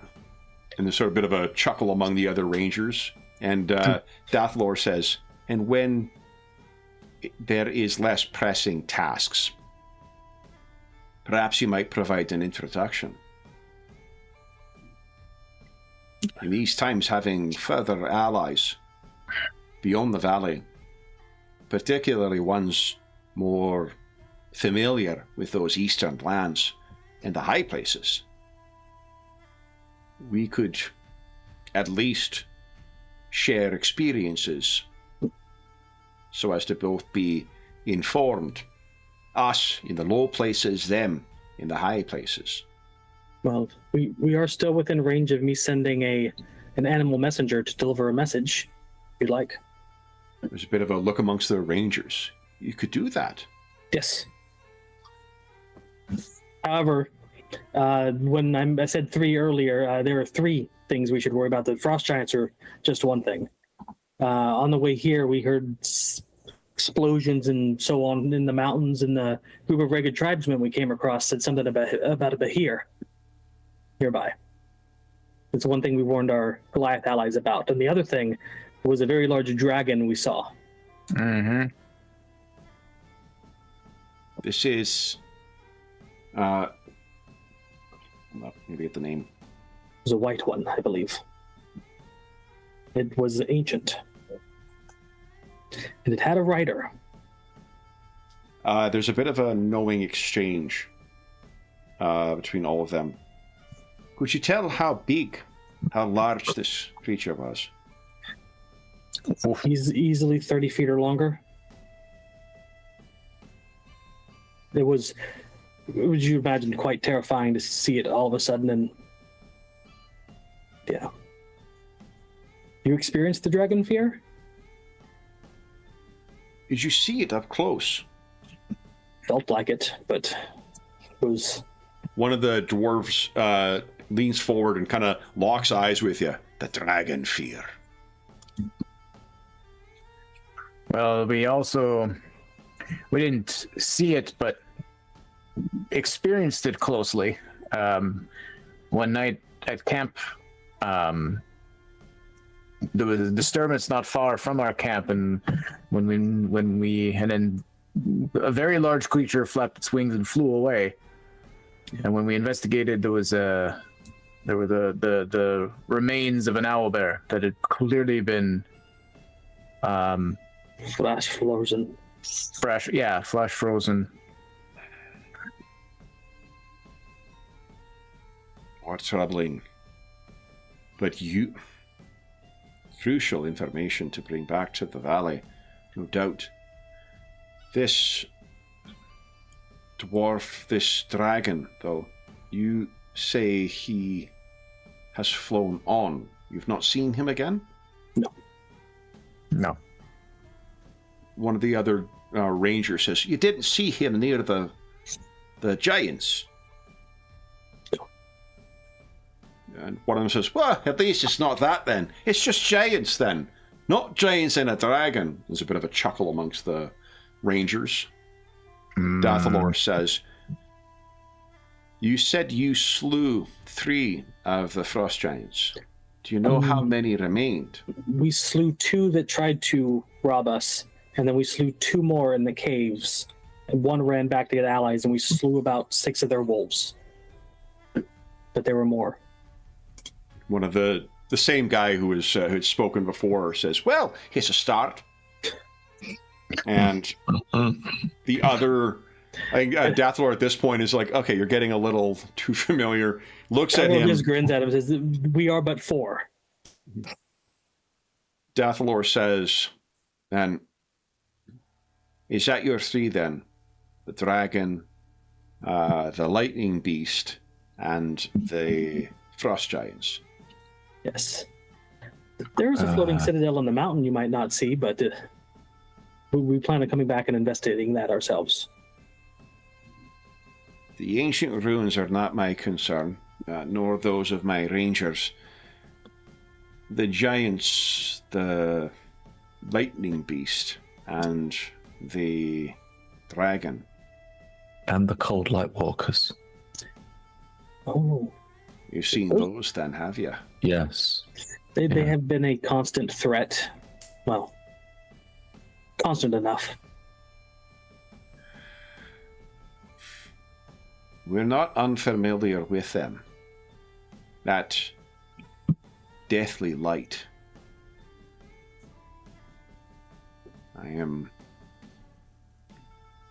We have lost some of our number to them. We know to keep watch for them. Dark times in the Dale. the Icewind Dale, for sure. But Cola, it's good to see you did not leave the valley then.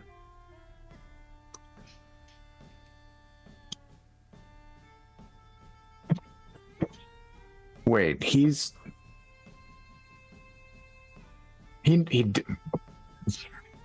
when? Forgive me, you did not leave the Icewind Dale. I very much did. You returned, and we no longer suffer under a tyrant whose heart is corrupted by the black ice. As he says that, I think there's obviously a moment of visible relief on Kola. Maybe shoulders sink a little bit. You know, he relaxes. None of you even realized how tense he had been sitting until this moment, and then when he relaxes a little bit. But I think after a second, I'm going to try to look at the faces of his other rangers to see if they're reacting in any way to what he's saying here. Yeah, you're going to be able to pick up some stuff. Let's see how you do with an insight check as well. Sure. Remember, everyone Just to has generally get a sense of is there anyone here who might not think that same way? Or everyone should have heroic inspiration now too, because Lander gave it to you after the short rest. For those who are non-human, humans gain their heroic inspiration back after a long rest. All right. Right. Okay. So insight, please. What you can see, the looks on their faces is resolute and remorseful approval. There are remorseful approval. The look you would get as you make eye contact with any of the other rangers would be kind of a slow nod, and not like a celebratory face, but it's clear from their reactions. They know what you did. They know the cost that came with it, and they know that you paid it.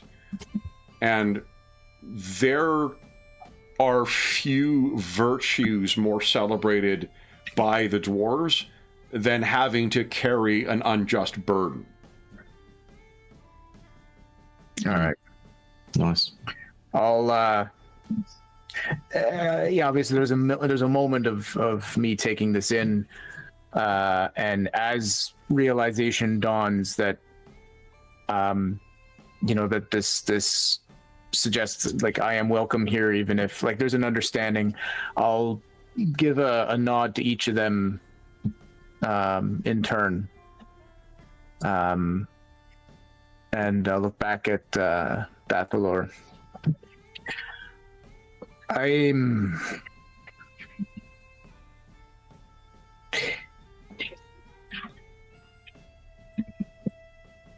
grateful that I returned in time to be able to do something about that. But the necessity of it, I regret. You need not dwell on it. You've paid your cost. All right, thank you. In spite of those circumstances, you still serve the valley. Where is it you were traveling? Before my return? No, now. No. You clearly found us, which means I must speak to either those who set camp or those who set camouflage. Yeah. Oh, I wouldn't worry too much about that. You'll learn that both Trin and Falcarol are quite skilled. It would not be easy to hide from them if they're trying to find you. One of the dwarves is like locked eyes, or at least staring at Trin. He says, "I could try in Dwarvish." So Trin doesn't understand it. I would just look back. Well, sorry, go ahead. I responded in Dwarven saying he can smell you. I can't. And let me tell you, we can all smell you. But I'll say it with like a knowing chuckle. Sure. And a little. One of the other rangers, kind of who's been eyeing up Lander, he points at him. Are you a wizard? I am a diviner. Is that a wizard? Yes. Are you with that brotherhood then? Ooh. There's a bit of a... No, certainly not. And I'll show my little pin. Oh. Harper pin. There's a bit of a like... Because he's... it's a Harper's pin that he has been... Wait, have we seen this yet, Graham? I don't know. I'm not sure. Maybe it's kind of like under like a hooded flap or something, and I've just sort of gently raised it. It's not something that I advertised massively. I just say, no, they wanted me, but I rejected them. There's a further twinkle that goes into Dathalor's eye. I'm seeing that. And he says, you truly have made some remarkable friends. Cola. Something better is we're on our way to East Haven to look into this Brotherhood issue. And is your... He looks at Lander. Are your friends interested in this? Have they taken an interest in what transpires in the Icewind Dale? In a way, I'm an envoy. I'm here to find out more. This is my home. Targos is my home. And it was felt right that we investigate further what is happening. I can only encourage you to make the friendships that you have discussed, because the evil and the cold will only grow. We will need each other to survive this. Dathlor shifts into Eluskan and says, Yeah. Do you understand me then? Yes, of course. Yeah, and may I say, your inflections are very good. You're most kind. I have rare opportunities to practice it. Indeed. And he'll shift back into common and says, then you have business in East Haven. You're 2 days off from it. If you wish not to delay in your travels any longer than us, you can provide us a description of the Giant's Cave, and we will see to them as best we can. Blackroller, he'll grin and say, I'll make a rough map for you. Aye. So, Cola, give us a... Actually, I don't think you need to make a roll for this. There's 9 rangers with him, so 10 total. There probably is at least 2 that are either ranging right now around camp, or that are just hidden and you just don't know where they are. So figure 12 of them total. 12 of them Always has to against be 12 dwarves, doesn't there? Yeah, really. It's actually an accident. It was an accidental. I randomly generated all things, but a human woman among them. That's the Ice Maiden. She actually, Snow White is, of course, going to be the villain in this 12 dwarves. Right. So it's Alro's true name. Yeah, exactly. Eat this apple. Oh, wait. Oh, I'm 7 dwarves, right? Yeah, we're all silly. Yeah. Why did I said it, but you guys went along with it. I thought you were referring to like the Hobbit or something. No, there's not 12 there either. I don't think. Is it? I actually don't remember how many dwarves there are in the Hobbit. I don't remember at all, but it's fine. Okay.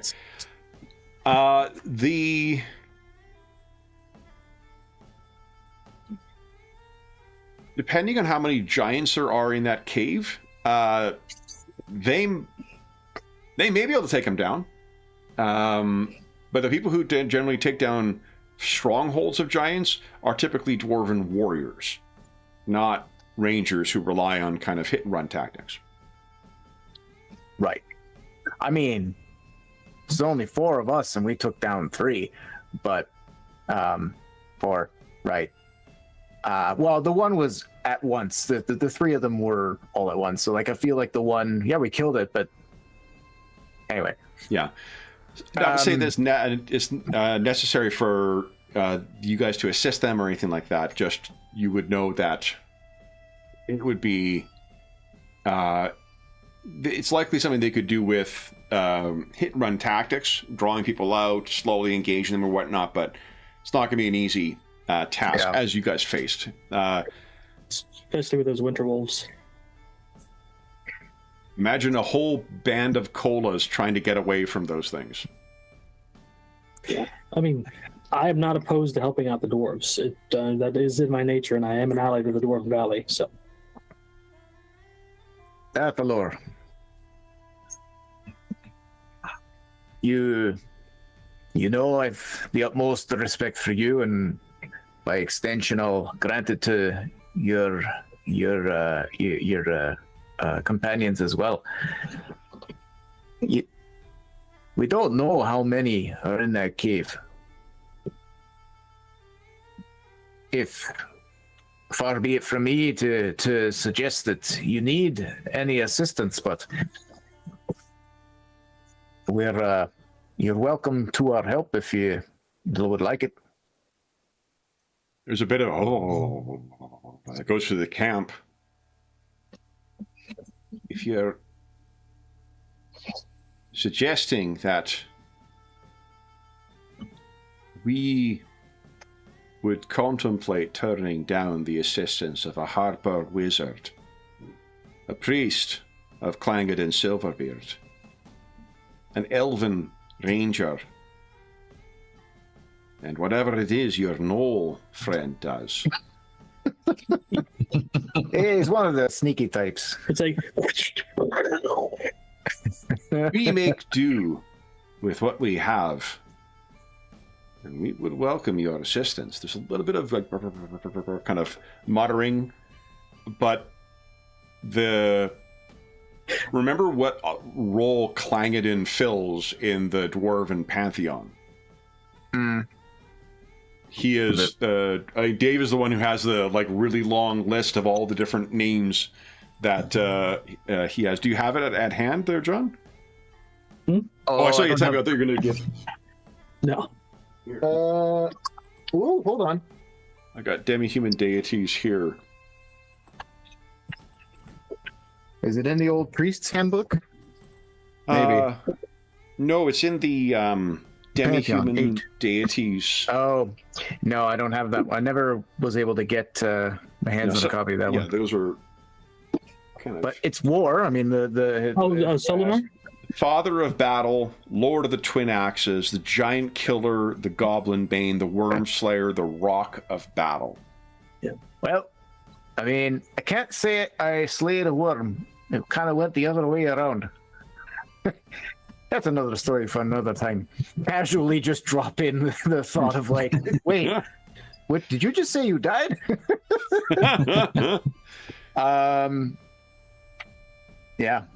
Well, I think it would be Dathalor looks over at the rest of your companions and says, Kola, we have a connection not only of knowing each other in youth, but shared homeland. And if the Harper here is coming as a envoy, I don't doubt he has pressing matters as well. Dwarven responsibility should not fall on the shoulders of those not from the valley and not of our kin, should they not choose it. We don't take the tent, speak among your people, unless you speak for all of them. I don't speak for all of them. We are companions, but we decide our fates collectively as a group. Falgor looks over at you and raises an eyebrows. When have I not followed you into battle? I never, I don't want to ever assume.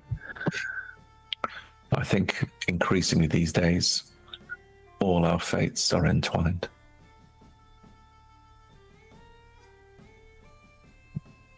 Eyes turn to Noel. I think Trin would just say, the more friends, the better for everybody. One of the dwarves says in Dwarvish to one of the other ones, "A neat trick for a pet." Oi, you.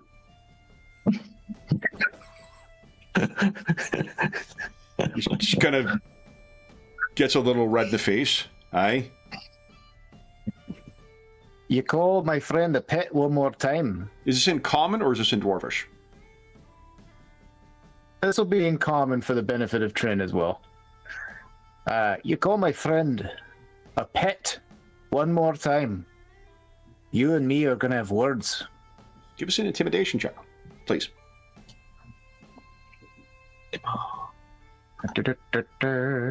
Oh, come on. Yes. Nat 20, baby. Holy smokes. Maybe even while I do The this, voice of playing zero. oh, it's not a cantrip, is it?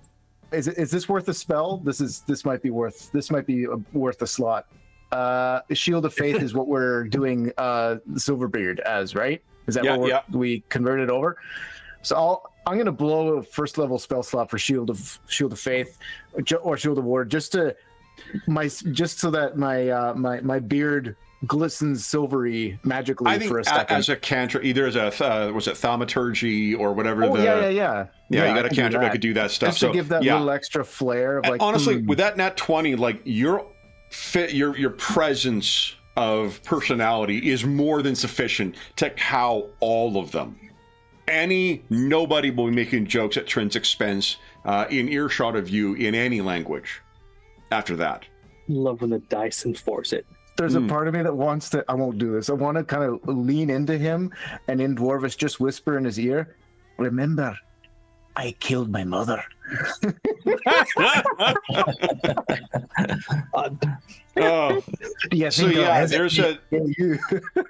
he turns to Trin and he says, "I apologize, Noel.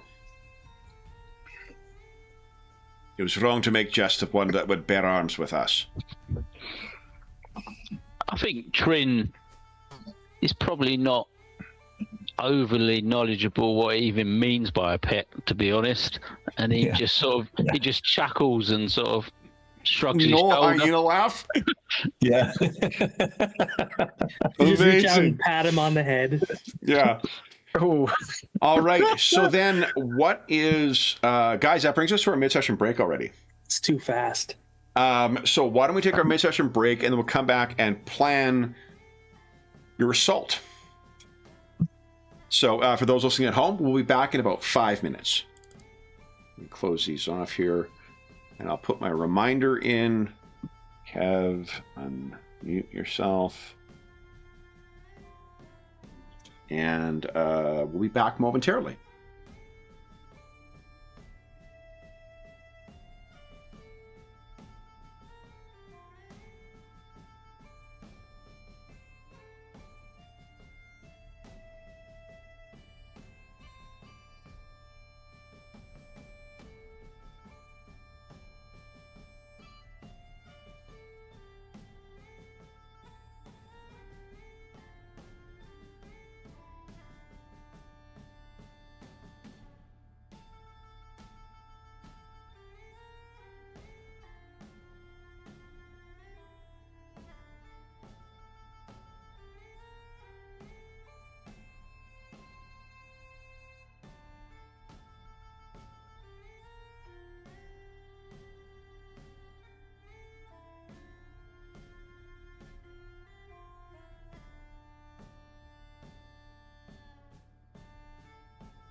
Okay.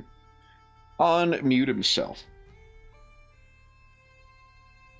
You get some tokens ready here. In the event we need them.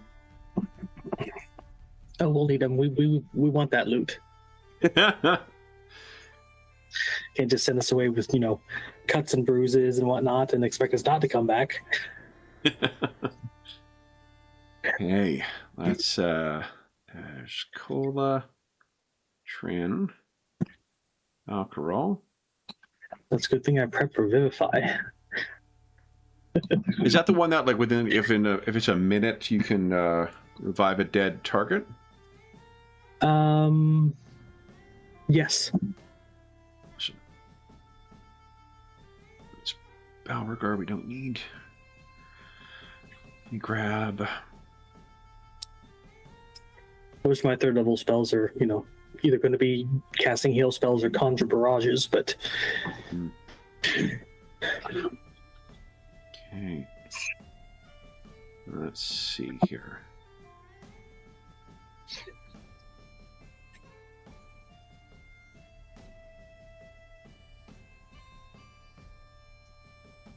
Okay, there's Lander.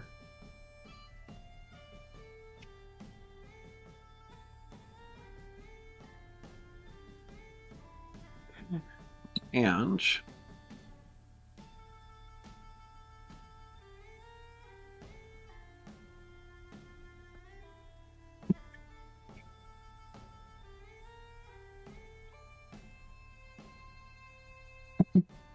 I'll just call them DV Ranger for the Dwarven Valley Rangers. And where's my book? Kabook. Nope. Where are you? No. There you are. Okay.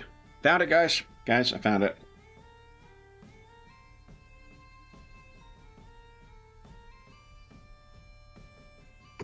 Anything else you wish to discuss with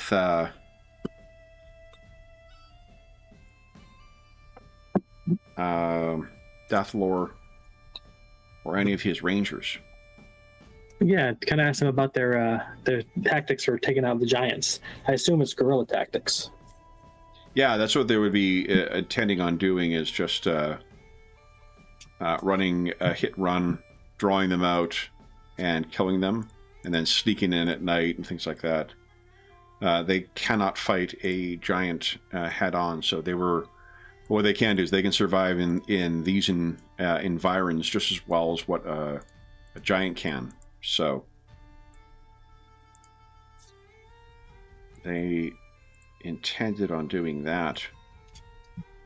2, 3, 4, 5, 6, 7, 8, 9, 10, and 11. And let's see. Cola, did you prep the aid spell? Let's see. Yes. Okay, because I did as well. So how many targets are there with that? It's up to 3 for a second level spell, but you can. You guys have 12 allies who are traveling with you. Right. So we can do 12 of them, and there's 4 of us, so 16 people in total, only 6 of which we can give this benefit to. So per casting of the spell. Well, it's just 3 per casting a spell. Mm-hmm. So 12. Oh, right. I see what you meant. So we could get just about everybody with it if we multicast it. So we would need 3 castings, but yeah. 3 or 3. 4. 4 to get us included. Well, one of us wouldn't be.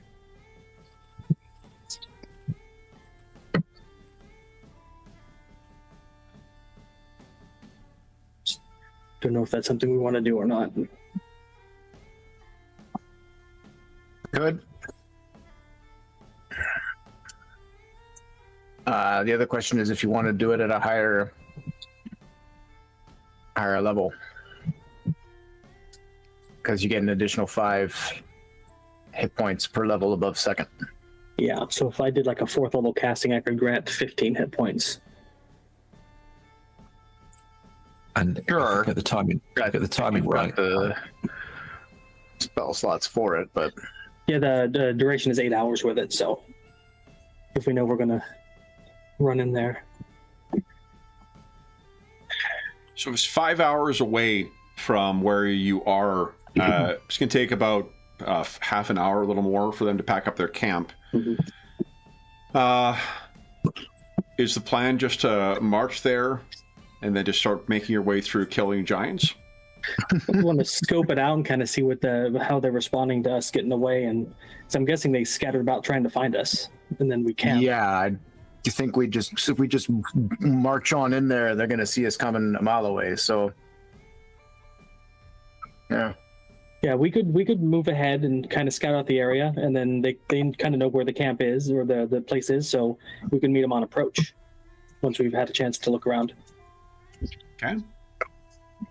You will travel faster than them in all likelihood. Although you got a dwarf from your number as well, so never mind. How long does Long Strider last? An hour.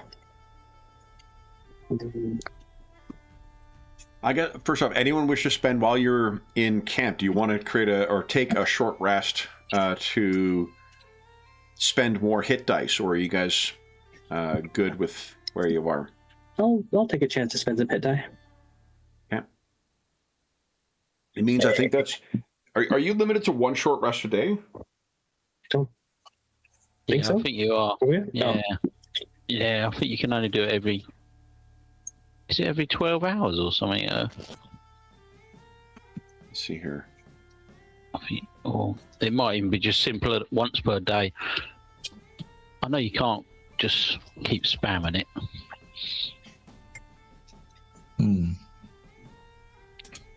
But they might have changed it again, to be honest. Yeah.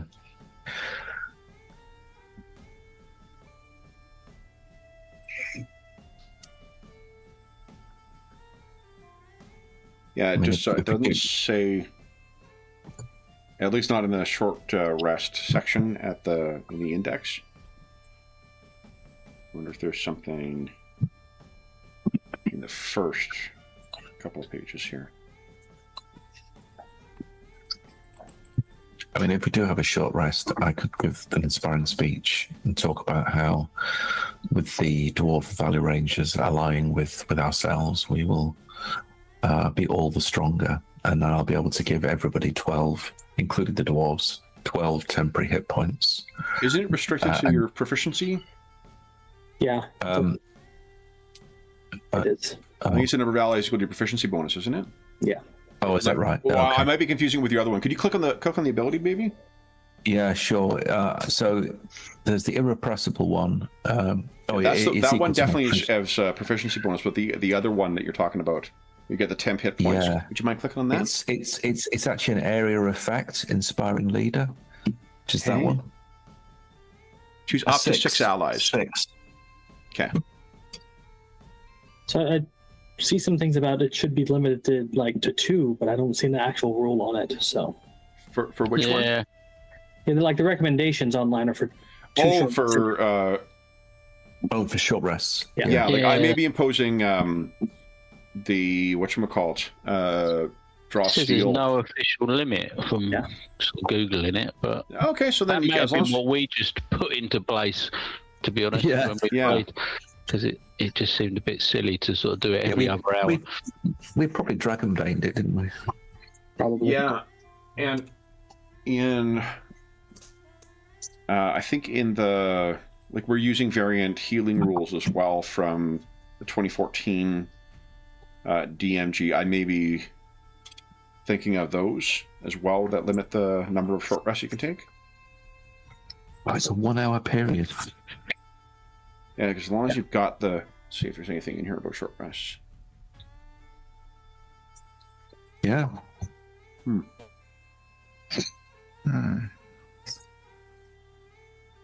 Rest 118 of the DMG. I'm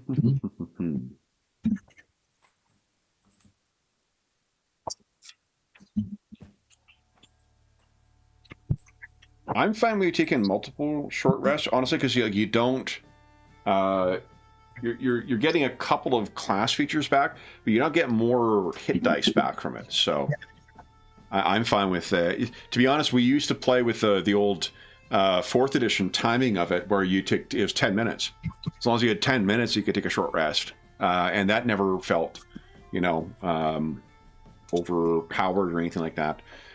So yeah, you take as many short rests as you like. So if you want to take a short rest now, before you head out, you could spend more hit dice. I don't think anyone's spent any spells. Someone cast mage armor. Yeah, it's Lander. Lander, what's your spell restoration ability? Is that every short rest you get to get a certain number of spell slots back? I do. Yeah. It's, let me just see, Arcane Recovery. So it's that one. So it's up to half my level. It's great. So you get your slot from Arcane Armor back, or Mage Armor. Yeah, I'll do that. Awesome. Okay. And I guess it does cut into that duration too, right? So if it was about an hour of traveling here and talking to these guys, and then an hour rest, you've got 6 hours left. It's 5 hours or 4 hours to travel to the thing. Got a couple hours left. I'll probably spend it again. Yeah. It depends. It depends. I think it's like an action casting anyway, right? Yeah. So like you could always, if you needs be, 3 hours into the fight. It's not going to last that long, is it? This is, as a non sequitur, for John and Andrew will appreciate this. Do you want to know how long a combat round lasts in Cosmere? No idea. 10 heartbeats. Oh, that's actually really good. I like that. Cool. You get it, Andrew? Wait. It's how long it takes to summon the blade. Oh, Isn't that cool? like that. That's that. Yeah. Yeah. That's I read that last night and I was like, oh, okay. You're really winning me over your game. Yes. All right. Anyway, the another. Oh, go ahead. No, go ahead, Andrew. What's up? It relates to the camp before we're breaking camp and all that. I'm looking on the character sheet, and I know because we switched over to 5 and then 2024 and all that. It's on the character list, but I don't know if we actually discussed. Have we changed the rules of the Band of Beternor? The ring that. Oh, right. Click on that again, will you? Oh, you can't because it's a fucking magic item. Yeah. It's. Oh wait. There is a. Hold on. I didn't realize there's a little speech bubble thingy here. Has 9 charges, max 20. Ring gains. Oh, okay. It looks like you didn't really change it from the CNC PDF very much. So it's all there. Never mind. Okay. It is all written. I just didn't realize there was a little. So in question, if you're having a meal with these guys at breakfast, that's definitely new friends. This would definitely add a charge back for sure. Yeah. Okay. Because I don't even know how many charges we said were on it. So, what do you think is fair? Because we haven't used it in years now. I think it's 9. What's the maximum charges? The maximum was 20. It definitely was not near the max. I had used a bunch Why don't we say 9 then? That's okay. 9, including the one I'm getting now. Yeah. Okay. I'm gonna actually. Can I write beside? You should be able to edit it as well. Yes, I can write beside it. It on says the total cost, but under characteristics where you got those boxes where like Channel Divinity and stuff is, you can put a slot just for your ring charges. Yeah, for like a class right, because there's one that's unclaimed here, so you can even add more. We'll do. Awesome. Yeah. Thank you. So if you guys are planning on being, is sort of the plan to wait till you're close, then use Long Runner to get yourselves a little further, get Cola faster moving, and then go and reconnoiter the place, or what? Yeah, I mean the Long Strider lasts an hour, so we'll do that to. Is Long Strider concentration or just a flat duration? It's just a flat duration, I believe. Let me. Ooh, and you don't have. Yeah, so that means you do not have Pass Without Trace active. It is not concentration. Awesome. So yeah, it just has a So duration. you can do both if you wanted. I figured we wouldn't need it until we get closer, right? But it's an hour duration with Pass Without Trace. So if you're using Long Strider and that avoids, you're going to have plus 10 to your stealth all the way up to when you get there. Oh yeah, I plan on using them like together. So when we get within the hour of being there, I'll kick both of those on. Sure. Okay. Sounds good. So then, is there anything else you guys wish to do while you break camp?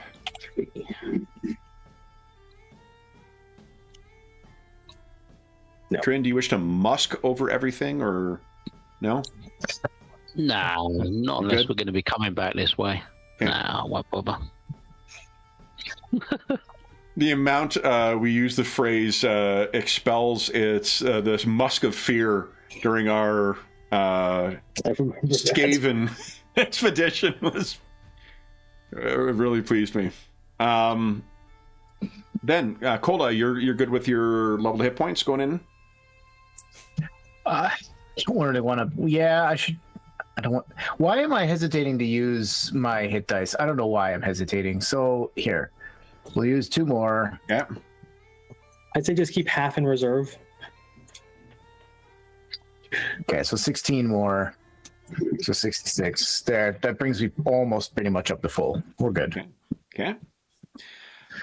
Then it's about you travel in sounds. Really, the loudest among you is Kola.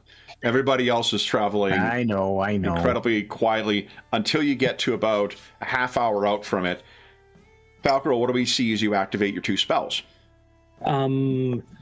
So with a long strider, it's basically Kola, you start feeling lighter and more limber in your armor, and like whenever you move, it feels like the world moves with you to a point to where your speed just increases, and like you have less wind resistance. And then the same thing happens with Pass Without Trace. The lights come, starlight shines a bit, the winds come down, and all traces of our path is erased from the snow, starting from that point. Nice. So it's like almost like a slipstream effect.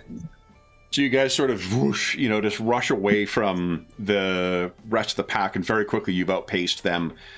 You lose sight of them before you gain sight of the cave. Speaking of which, why don't you guys give us again? Falcro, I think, is your navigator. And Kola, you are our searcher with Lander's assistance. So Alrighty. survival check from Falcro and a search check with advantage or a perception check with advantage from Kola. No problem at all, Falcro, and no problem at all, Kola. You know precisely where you're going. You are a servant of the, what did I say, Giant Bane? Yeah. You know where you're going. So, as you approach the entrance, remember it's a 20 by 20 entrance. It's sort of in a bit of a, not a valley, but like a little bit of a depression. How do we see you approach? Gotcha. Y'all just come over the hill and peek, run up to the front screaming? Or is there some more subterfuge involved here? Well, I think we should delay. It's going to take them about an hour to catch up to us, so we should spend this time reconnoitering.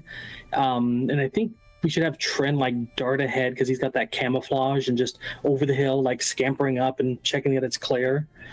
And then you see Falcro, Kola, and Lander behind him, kind of crouched down, waiting for the thumbs up. Okay, so I'm sorry, who's reconnoitering? Yeah, I'm happy to go ahead Okay. and stealth it out. I suggest we probably want to set up an ambush anyway, don't we? We want to draw them out to the dwarfs when they get here, because they've all got crossbows. If we could, maybe fire at a target and draw them out the cave to like a volley of crossbow bolts as they come out of the cave, at least to start it off, maybe just to get that initial advantage. But we're going, have a look first, I think, see how they've, if they've changed anything since the attack. Okay. So, Trin, give us a stealth check with advantage, thanks to your camouflage. 19. Okay. What is your passive perception? My passive is 18. 18 is a passive. Holy fuck. Yeah. You are getting closer to the... So, tell us what it looks like though, as you sneak your way up towards the actual entrance. It'd be crouched. It'll almost look like he's on all fours. He's sort of crouched down and making himself as small as possible, and almost sort of tiptoeing, you know, like some sort of cartoon character going through the snow. And then sort of the little feet up to the cave wall, you know, up against the edge, peeking round the corner, and then again sort of just along the wall. People are expecting Trin to be like, you know, fearsome killer werewolf stuff. He's really Scooby-Doo. Yeah. So what you find is, as you make your way up, it appears that the entrance, the entire entrance here, they have managed to create some kind of like, basically like ice bubbles or ice bowls out on the ground with a dusting of snow across it. You're able to spot it because of your huge passive perception. If you had stepped on any of those things leading into the cave, it would have sounded like, you know, breaking plates or things like that. Like, it is clearly designed to warn somebody for people going into the cave. Give us an active perception check, will you? Please. Not so good. So you lean in. Well, I guess you want to spend your heroic inspiration, or are you satisfied with that? I think he's going to be pretty cautious at this stage, so he's probably going to report back anyway, just with what he's found there. So he won't. You think you can hear something big breathing inside the mouth of the cave?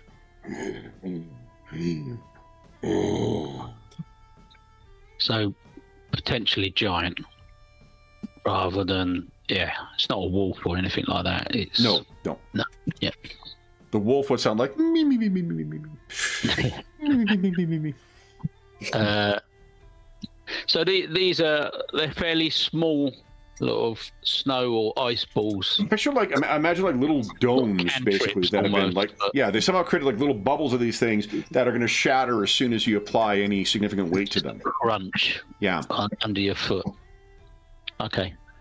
So I shall sneak back to the group, I think. So Trin is back before long. What do you report, Trin? They've definitely sort of made some sort of defensive changes. They've got some sort of ice balls that would, if you didn't notice them, they would echo through the cave and alert them. They've put those in the entrance, and I think they may have a giant sleeping somewhere near the cave entrance. I didn't go in, but I could definitely hear a deep sleeping of some big creature. But I can only assume it's a giant.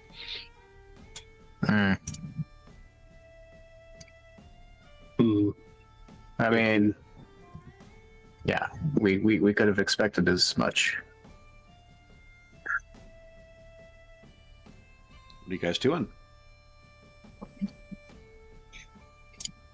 Is it possible to disable these alert mechanisms?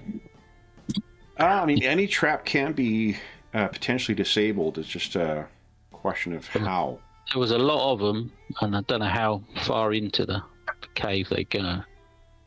I'm just wondering, do you think there's another entrance to this cave somewhere? Probably.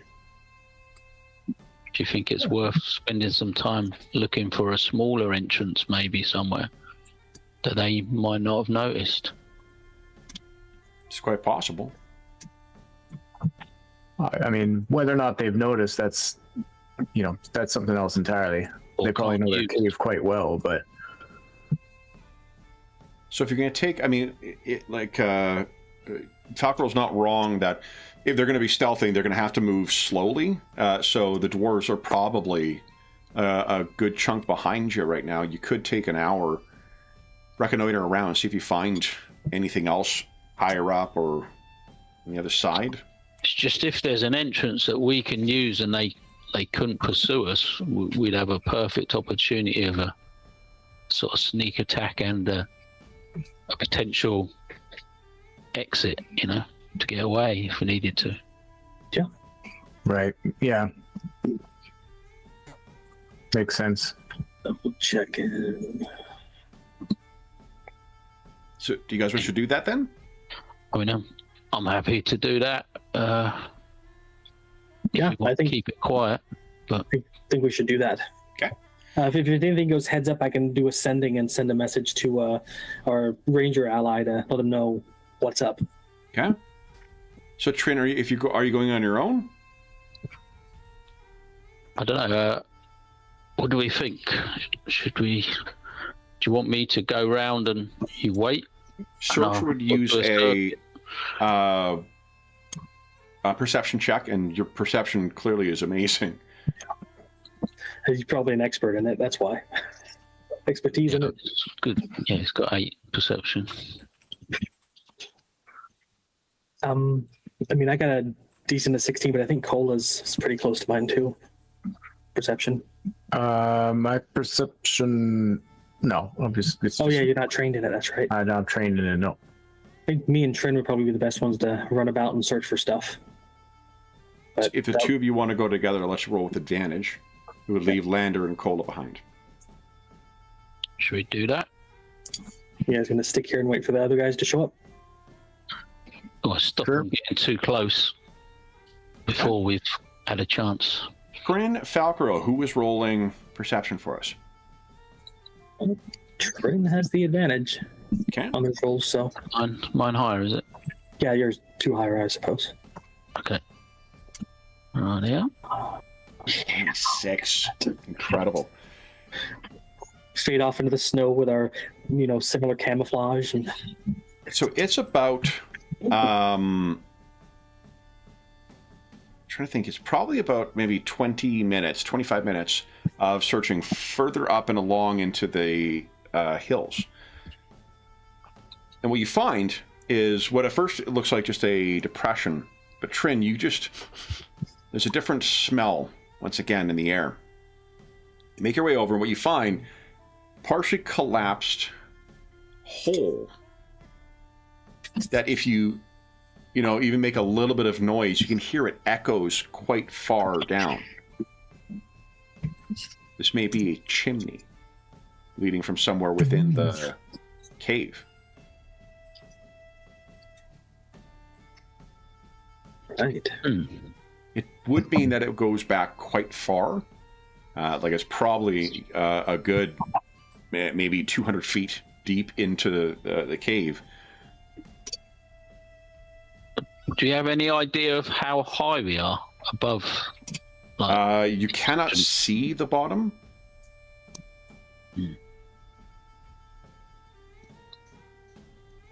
How do gnolls feel about water slides?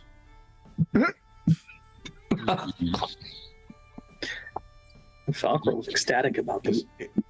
With your dark vision, Trin, I think you've got, is it 60 feet or 120? 120, yeah. Yeah, so it's definitely, you can see down to the point where it turns, and it's going to be slick climbing. It's not impossible, but absent a climbing kit, like pitons and crampons and whatnot, Right. you're going to be rolling with disadvantage. Clawed boots and gloves. Yeah. Yes. Do you guys have that? Yeah, it's remnants from our other time on the climbing the sheer walls near Icefall and stuff. So then it's something you could go down. There's no telling where it drops off, and no telling whether it drops off on a ceiling of somewhere, or there's a cooking fire underneath, or what. The fact that there's no smoke coming up from it tells you it's probably not under a camping fire, but may explain why you can still breathe down here so deep into the cave. Gotcha. But it wouldn't be easy to get back up. That would be the only thing, I wouldn't have thought. Unless you had a really long rope and someone at the other end and etc. I've got 50 foot of rope. But I don't think that's enough. No.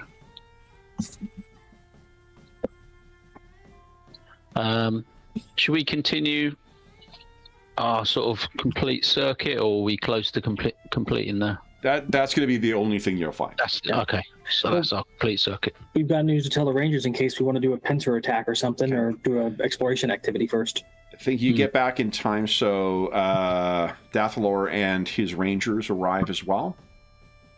Just melt out of the snow drifts. So Dathalor, as he comes up and sees you resting, he says, "It's, I suppose, good to be traveling with wizards and priests, eh?" It's not a bad way to travel. Keeps us fed and warm. I take it you've reconnoitered then. Yes. We've Trin has discovered alarm trap set near the cave entrance. Snow plates or something, it'll crack if you touch them.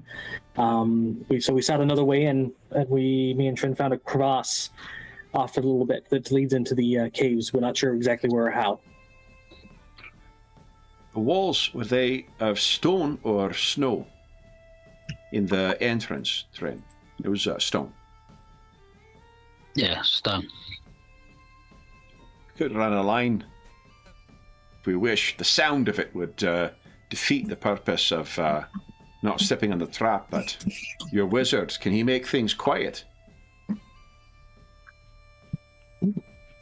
The silence spell is probably what he's... Yeah, I don't have that. Okay. I can make things invisible. There's a bit of a look amongst the dwarves. Really? Hmm. Do they remain invisible? Or when they hurt something, that they become visible again? They become visible again if they attack. See? Then, It it's still not gets you nothing. in. Yeah, it's one creature. Just one. So, the other thing you can do, dwarves, they're not called that obviously in Dwarvish, but whatever the Dwarvish word for punji sticks are, is a very common strategy as against giants. So they're going to be easily able to deploy a bunch of roughly concealed spikes outside the entrance, so as the giants, if you are able to draw them out, as they step on them, it will stick them in their feet and make them slower to move.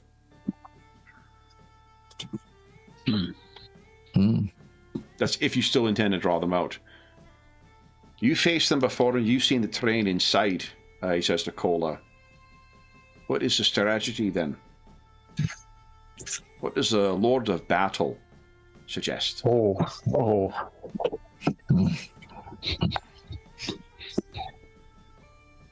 Inside there's, well,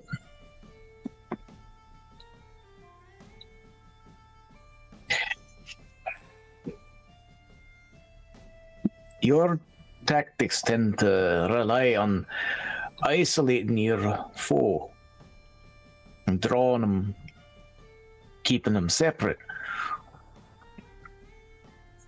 There's 16 of us here. Maybe we form two groups and try to focus on one at a time. If we can trick them into if we can distract one, trick them into coming out. I don't know. They're still arrogant creatures. Oh, Even if they took, if we gave them a bloody lip, that's all they're gonna see it as. Oh, God, my voice is done. They might very well, still be assuming that was a fluke. That they still don't. They've heightened their guard because they're not stupid, but they probably don't. They probably still look at each individual one of us as hardly a threat. So maybe we can anger them in such a way that anger one so much that it comes out. But I'm as to how I don't know.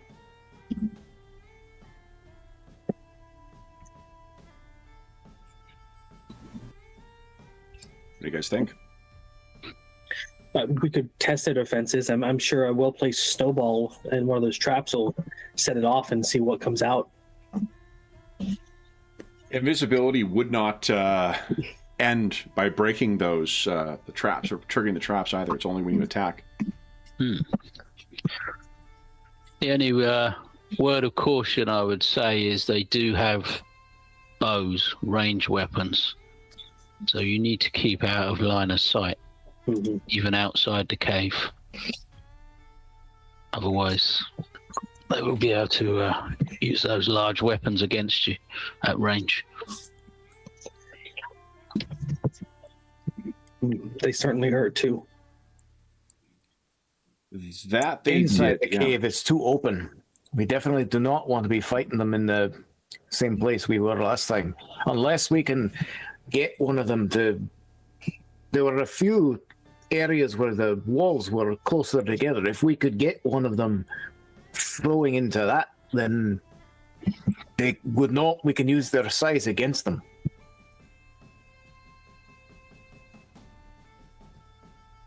Okay. I mean, Twin's happy to sneak in and, take a shot at one and see if it will chase him out. If you want to try something like that. How fast are you there, Trin? 30. But it's got range. Plus, you're able to make a few quick, short dashes, you might say, in succession, right? If I can hit him with long stride, it'll make him even faster for the hit and run. If he wants to try that.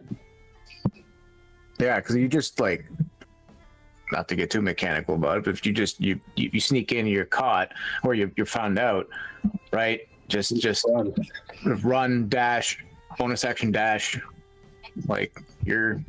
You're easily the fastest of all of us here. Let's do this, guys. I'm going to bring everybody over to an exterior battle mat, and you guys can kind of position everybody where you want.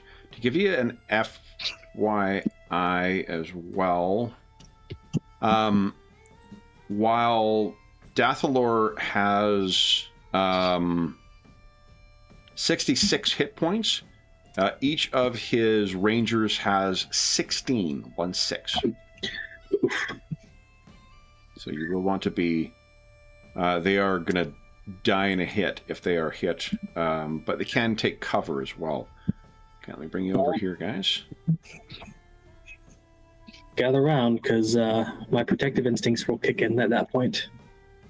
Let's assume that this is the cave right here. Okay.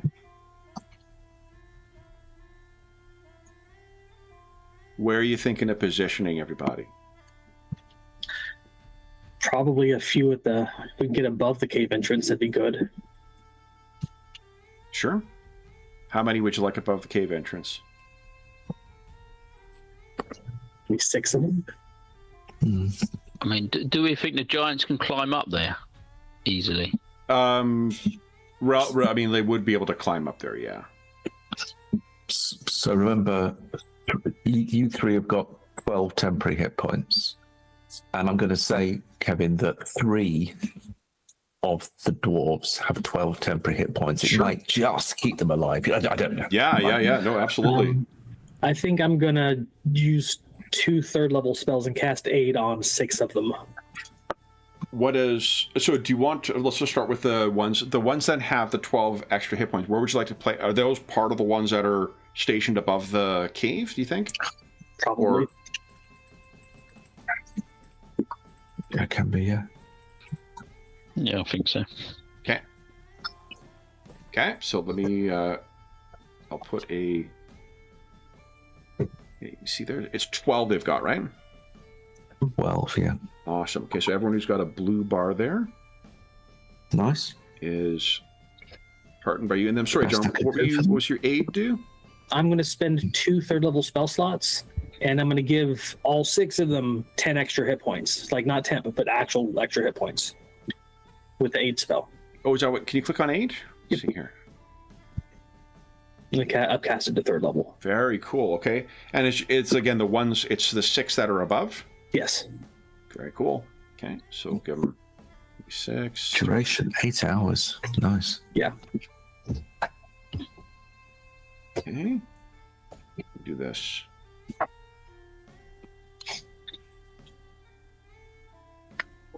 Okay. So there's the augmented ones without temp hit points.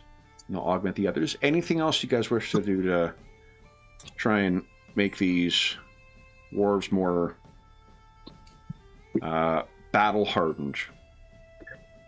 Let's see.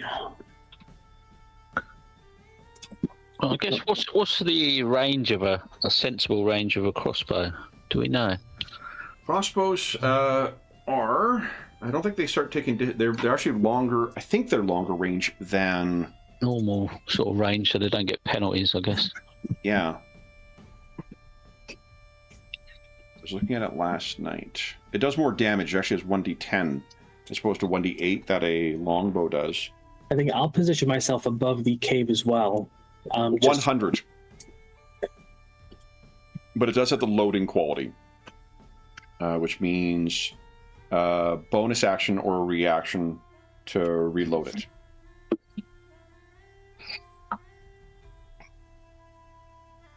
So we want them at sort of the maximum normal range, I guess. They can only fire one piece of ammunition per action, bonus action, or reaction. That's what loading does. Interesting. I'm sorry, you said you want to position yourself up there as well? Yeah, just in case a giant decides to start climbing up there, I can try to get between them and the dwarves. Okay. But I'll be starting with my bow out, I think. Okay. Yes, if you got a ranged weapon, that's yeah. right. Yeah. Where do the rest of you guys wish to place yourself? So I think we want the dwarfs with the crossbows in cover at sort of maximum normal range or close to that. So we're about 100 feet away. So, but out of line of sight of the cave entrance, so maybe sort of over here somewhere. So, you know, not until the giant sort of gets to the cave entrance will they be able to see it. But again, he won't be able to see them, I guess. Okay. It would be my suggestion. And what about Dathalor? Thinking he should maybe either go with his group of dwarves or. Okay. He's got a longbow, has he? I guess. Does, yeah. No, he's got a longbow, actually. He can fire more often. I think he should stay with his guys. Okay. So I'm thinking if we have the group of PCs over here, just to draw their attention as soon as they exit the cave, then they won't see the crossbows coming. Yeah, and get caught in the crossfire, hopefully. So the dwarves, because I'm going to have you guys roll for the attacks, they have +4 to hit, and it does 1d10 +2 damage. Okay. +4 to hit, 1d10 +2. So I'd probably try and find cover if I could. Sure. Do you want to be with the dwarves, or? I think we want to split them up, don't we? Because if they've got... Didn't they wolves have, like, breath weapons, or was it the frost giants themselves? They did. Oh, it was the wolves. You said 1d10 +2? Yep. So I think, like we were saying, I think we want to draw them sort of over here so that all the crossbows can attack them from the sides and behind. So you're going to make yourselves visible then? I mean, I'm going to be creeping in, so I shall position myself over here for now, just as a... Cola and Lander, where are you guys thinking? Is that where they're coming from, Trim? Where you are? That's the cave entrance. Yeah. Yeah. So I might. Oh, hang on. Is 1 square 5 foot? Is that right? It is, yeah. I want to go with Dathalor. Okay. Do you have any range weapons, Cola? I do not. Well, no, actually, I do. Other than spells, I have a returning hand axe, so I could throw an axe and it can come back to me. What's the It's range not on it? very effective, but let me see. Turning range 2060, so it's very short range. There's a max range.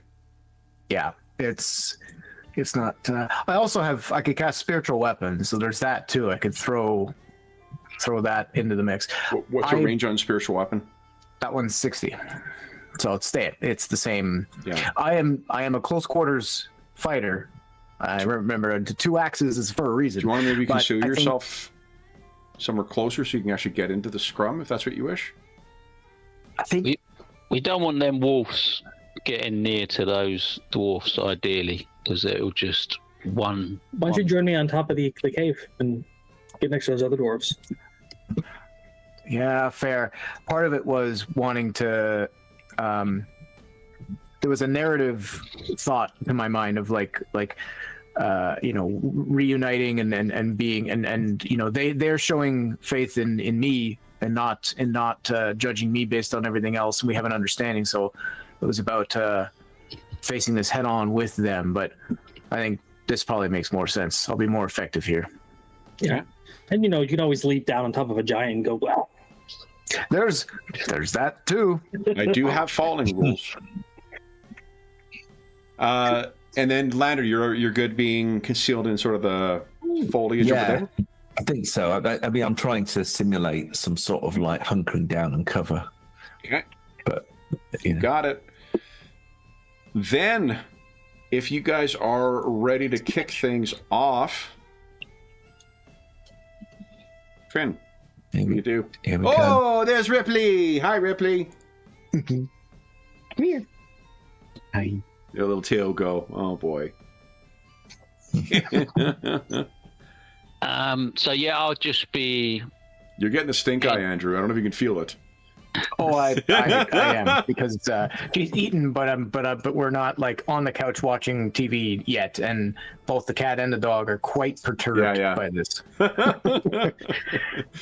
Anna gave me the look when we were on break about whether it was like, is it time to cuddle? Is it time to cuddle now?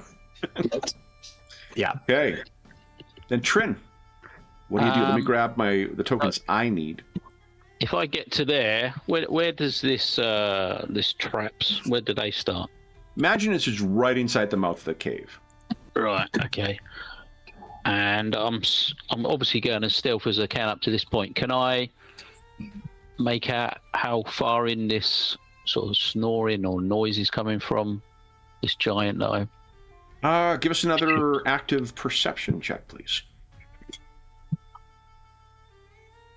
Boy. You know he's in there, but you're not sure how far in. Okay. Well, Did you say far in? No, I said far in. I shall get as close as I can to the traps and try and look in. Yeah. With my bow Can't out. see. The cave goes in and then it kind of angles slightly to the left. Okay. Well, you can't. It's within 100 feet for sure. At least 100 feet. No, within 100 feet. Oh, within. Sorry. I forgot what my range is on my bow. Actually, let me check that. It's a short bow, right? Yeah, 80 to 320. So 80 is sort of short range, I guess. Optimum range for you. Yeah. Can I make any sort of attempt to avoid these traps? How are you thinking? Because I can see, or I've noticed them, I've seen them. Yeah. And they pretty well cover in. Or they did a pretty good job. You could try sporadically and give. You could try and use. Let me see here. You could give us acrobatics check. Yeah, Try it's not and great. carefully, tiptoe through It's not great at that. Is there any? You can't sort of pick them up. Literally, just pick them up. Not and without, move. not without shattering them, probably. You Okay. could just a sleight of hand to try and pick one up. I think he'll try it. Okay. With the backup So worst plan. can happen. Just get out. We set it off and we just get to the fight Yeah, early. if something comes. Yeah, that's pretty bad. You want to hit? You use your heroic inspiration to re-roll that, or are you good with a nat 1? I mean, a nat 1 is going to be something's going to happen. I assume it's not going to be just you've made a noise. I think I'm going to have to do that. I don't want to fall over in the mouth of the cave and get set upon by 6 of them or something stupid. I should try that again. Oh my word! Oh, Lord. Destined to happen. Oh, roll 20. Would you give us a dex save, please? Dex save. Yeah. Okay. I heard death save, but maybe it was dex. We're suddenly playing first edition again. So you have set off a whole bunch of them, and there's kind of a sound from within. The sound also vaguely sounds like in Jotunish. Roll initiative. So why doesn't everyone roll initiative? Okay. I understand initiative now. Here we go. You grab a dwarf here for a token. Nice job, Cola. You giant slayer indeed. Oh. Would you guys kindly give us Lander and Cola? Would you each give us a d20 roll, please?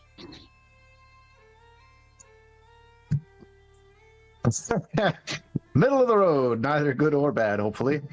10 and 20. Okay, so Lander's going to be for the Rangers. The Rangers have +2 to initiative, so they get 22. Nice. And Dathalor has, that's 10. He has +5, so it's 15. And I'll roll for the other 2. Let's see here.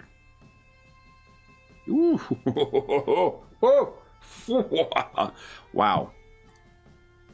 I mean, that's pretty low. How did you do, Cola? Or not Cola, Trin. Trin's got 18. It's not bad. It's not bad. Okay. Let me rearrange some stuff here. There we go. All right. I really wish they would release some battle cards for this. I'd really like to have some cards to lay out for these monster things instead of having to buy a second monster manual. I guess I could just copy shit out.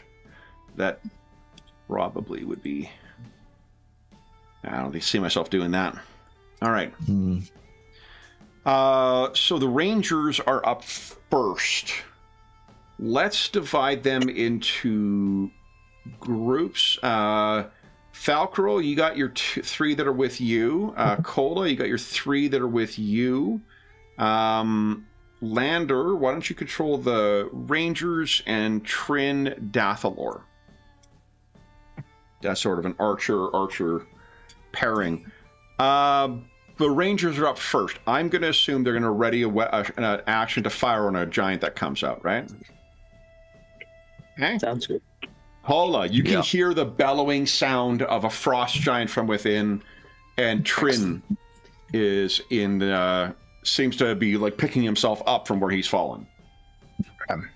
I really don't have. Well, I guess I'm close enough now. I'll prepare my returning hand axe for when. Yeah, it's for when they're coming out, so I can chuck one at him.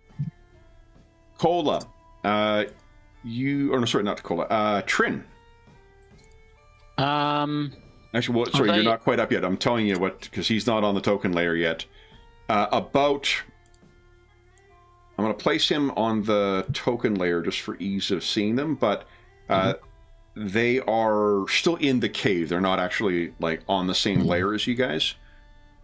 He's about here when he sees you, and he has Winter Wolf with him.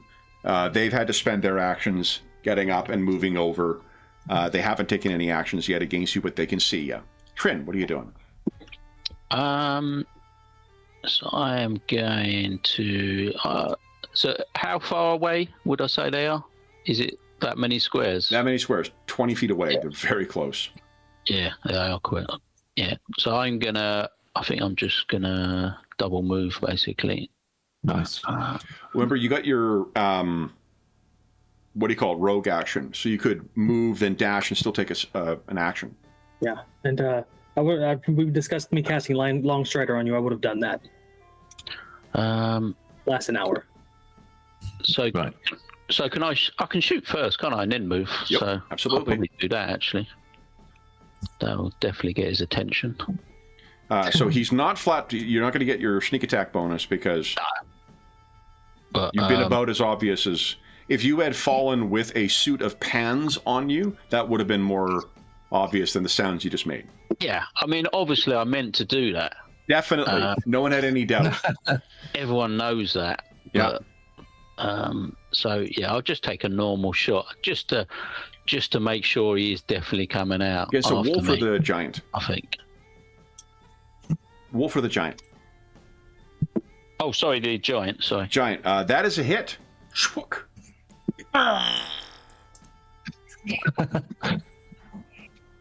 And then you could double move. What's your move? 30. So what is the long strider? Was it? Plus Sure. 10. So you'll be moving 8 squares with each move. Okay, so move to there, and then Okay. Deathlord, I'm assuming you're ready in action as well. Falcarel. I will also be readying in action. However, it is specifically that the moment that my group of rangers begins to shoot their crossbows, I'm casting a second level bless. I don't think you can do that. You can't ready a spellcasting action? You can, but you can't interrupt an attack to then give a boost. You could cast it and bless them now. I just don't want to. They're close enough; they might hear me cast a spell, and that might warn them. Yeah, I'm sorry. I don't think that's something you can. You can't interrupt a triggered action with another triggered action. So the trigger action is the moment they see them coming out is when they're shooting, right? Is when they're shooting, and if your thing is as soon as they're shooting, you're casting bless. Yeah. You know what? Fuck it. That sounds fine. Okay. Let's live a little. I almost killed you all last time, so. Yeah, the intention is a second level, so I can hit all 4 of us right here with it. Okay. So. Lander. You can just hear the whine of a forming fireball in my mind. Nice. Trin has been asking for it, so he will. No. I was just hoping you'd get out of the way. Trin, run! The Rangers are still readying their action. Cola. You see all the Rangers kind of like adjusting their grip as they hear the bellow in Jotun. Yeah. And this is not. He's underneath the. He's underneath still. Yeah. I think the same.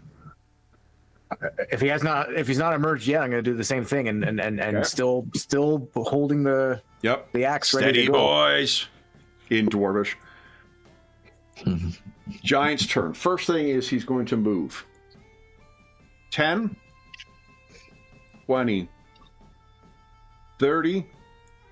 We've got at least a bunch of Rangers that can fire and a Priest of Clangett and Silverbeard. Falcro, you getting your bless off first? Yeah, he comes out. You Falcro just intones a spell, and golden energy hits all 4 of us and says, "Fire!" Okay. So what does bless do?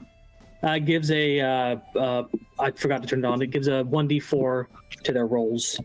Oh, nice. Okay. So then, yeah.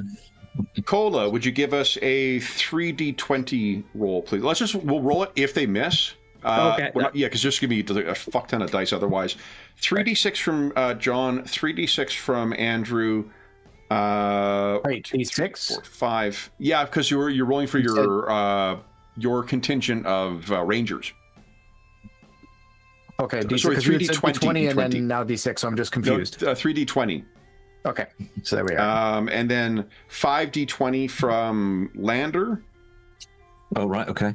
Wow, And 5. 2d20 from Trin. This is just the volleys coming in from... That's not a great shot. +4. Okay, so Cola, your Rangers miss. Lander, there's 1, 2, 3 of them that hit. That's 3d10 plus 6, please, for yours. I built an attack roll on my sheet for him. Can you please just roll the dice, John? Like, we don't want to fill the... I'm sorry, I misunderstood you. That's okay. Thank you. Okay, so that's 3 hits. That is... I appreciate you trying to help it along. It's going to fill up the whole fucking thing with a bunch of results. That's there we go. So 25 and 22 is 47. There we go. All the snap of all things. Trin, how did your shots go? Was it 1 or 2 shots this guy's got? Two shots from him. 2. Oh, okay. Yeah. And he is plus 5. So it's 18 and a 10.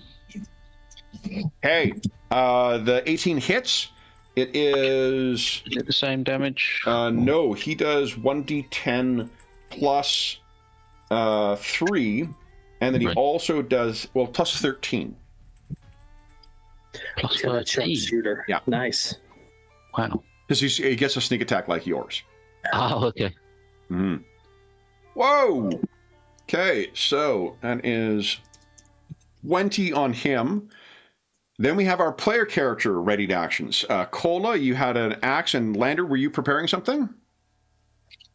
Yeah, I wasn't sure if a fireball was appropriate. I didn't know how many. I was trying to. Nuts. What do you guys think? That's a miss, Cola. Yeah. It's quite a big area effect, the fireball, isn't it? Yeah, 20-foot radius, but he is 15 foot on a square. Yeah. It'll probably just hit him, won't it, effectively? Yeah, so I guess so. Yeah. I guess I'll fireball him. He gets a save here. Because he wasn't aware, I'm going to give him disadvantage on the save. I failed the save. I've hit the wrong thing there. Sorry. No, that's okay. It's fireball. Okay, it's not... Cast it at level... I'll do it at level 3, actually. Let's go. Nice. Okay, so that's 25. He's having a bad round. And... They're tough hombres, aren't they? I think that's everybody. So there's a fucking volleys of crossbow bolts and fireballs and axes that come flying in. He's still not down, though. I have 2 more things to go. Wow. He does have his frost axe in his hand. Oh, boy. He is going to use a bonus action to War Cry to gain 16 temporary hit points. Because he's sick of you guys hurting him. And... oh, gosh. I think he's going to start crawling up. Actually, the fireball's the thing that has probably hit him the most. Gosh. I guess he's going to start going towards you. 1, 2, 3, 4, 5, 6, 7, 8. All right. 8. And the wolf. Let's move a 50. Jeez, that thing's fast. 20. I just shout, take him, Trin. Take him down. 40, 50. Comes racing out with the giant... oh, yeah, Trin. Unless he's got a special attack, I don't think he can reach you.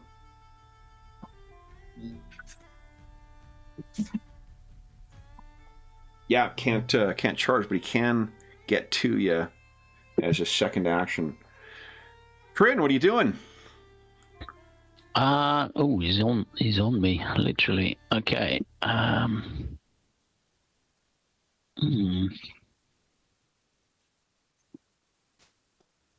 What was the shooting into melee is at disadvantage? Unless you have sharpshooter, yeah. Yeah, I haven't got sharpshooter. I think you can disengage as a bonus action, can't you? Bonus action, yeah. How far is disengage? Is it?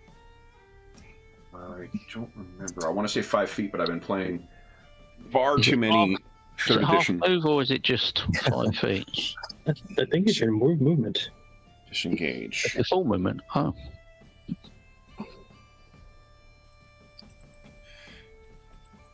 Yeah, if you take the disengage action, your movement doesn't provoke attacks of opportunity or opportunity attacks for the rest of the current turn. And is that one of the ones you can do with your... Cunning action, yeah. On your turn, you can take one of the following bonus actions: disengage, dash, or hide. That's big. So if you did your cunning action, that would mean you could move up to 8 and not take attacks of opportunity.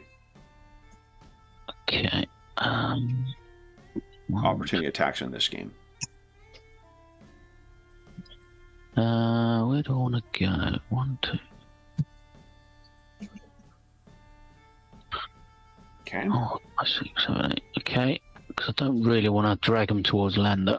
And then, because they've all got a good line of sight on the frost giant, I'm going to take a shot at the wolf this time. Okay. Okay. Oh, that's not great. That is a miss. Yeah. Have you used your heroic, or you did to trade a 1 for a 1? All right. Dathalor, Trin, you want to give us who is he attacking?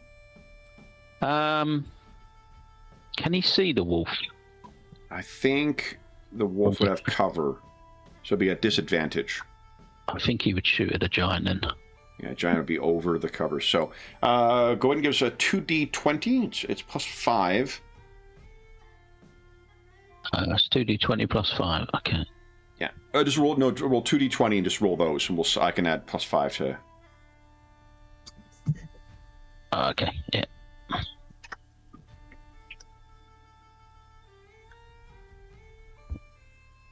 Second one is a hit. This time it's only 1d10 plus 3. Just he's kind of giving away his cover. He's not hiding again. Oh, That's a big Nice. hit once again. Wowzers. Okay. Falcarol, what are you doing? I am pulling back the string on my longbow, and I'm going to let a arrow fly at that frost giant. Hell yes. Nice. Nice one. Come on, take it down. Then you got all Sharp your... shooter. Yeah. Okay. I don't even think that's long range. I think longbow is 150, isn't it? Yeah. Yeah, so Okay. go right ahead whenever you're ready. I'm turning on situational modifiers. That would be important. Okay. And this is piercing. Okay. Longbow attack is goal. Okay. That's a hit. I'm activating Heart Strike and Divine Strike with it, so that all the extra damage should be. It's Okay. just the first number, so 18, I think. Okay, so sorry. Why Just is a- there It's Just a the 7 first plus one? 11. Yeah, because the other one's a crit. Okay, and got it. Yeah. I didn't crit. 18? What do we see as those spells manifest? That's actually my channel divinity that kicks on. So he Okay. pulls his arrow back, and it starts gleaming with the light of Solinar on the tip, like the head turns silverish, and he just shoots it off, and it doesn't even arc; it just straight into his back. Oh yeah, hold on. And I should have applied that to his temp hit points first. His battle shout. Okay.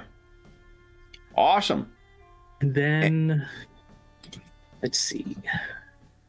Concentrating on a spell, so I don't have anything else to do. So Okay, Lander, what are you doing? I'll fireball the two of them. Some very big things coming towards you. I'll try and position it so that, Bosch. Yeah. I guess that's what I would do, isn't it?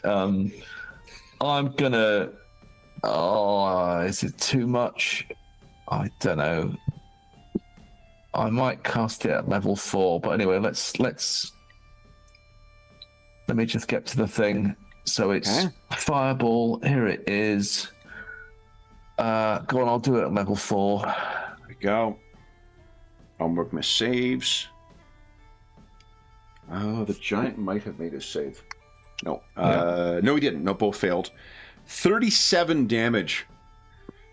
That is 1 point more than what you need to down the frost giant. Why don't you tell us what it looks like as the frost giant goes down? Well, once again, Lander is suddenly very visible because his eyes just burst into flame, and there's just these two sort of high points of flame.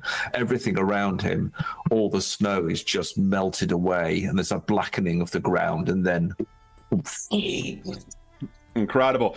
This guy reels, he is shot in the back and kind of, turns on an angle and is blasted. So he sort of pirouettes around and lands a smoldering corpse in the snow, still melting his way down into it as well. Lander, you have a move as well, if you like.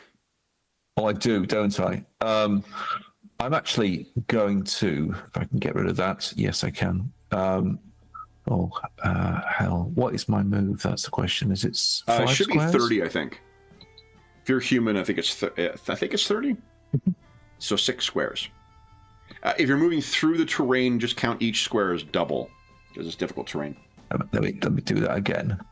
2, 4, 5, 6. Okay. The Dwarven Valley Rangers. Who are they firing on, guys? Winter Wolf. Okay. Give us a 3d20 roll, please. Falcaro. Cola, if yours are doing this. Oh, fuck. So that all misses. So. Cola, if yours are firing the same, 3d20, please. That is 3 hits. Would you give us 3d10 plus 6, please?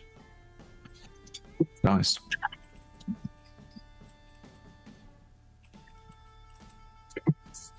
Nice. Okay. And then Lander. Are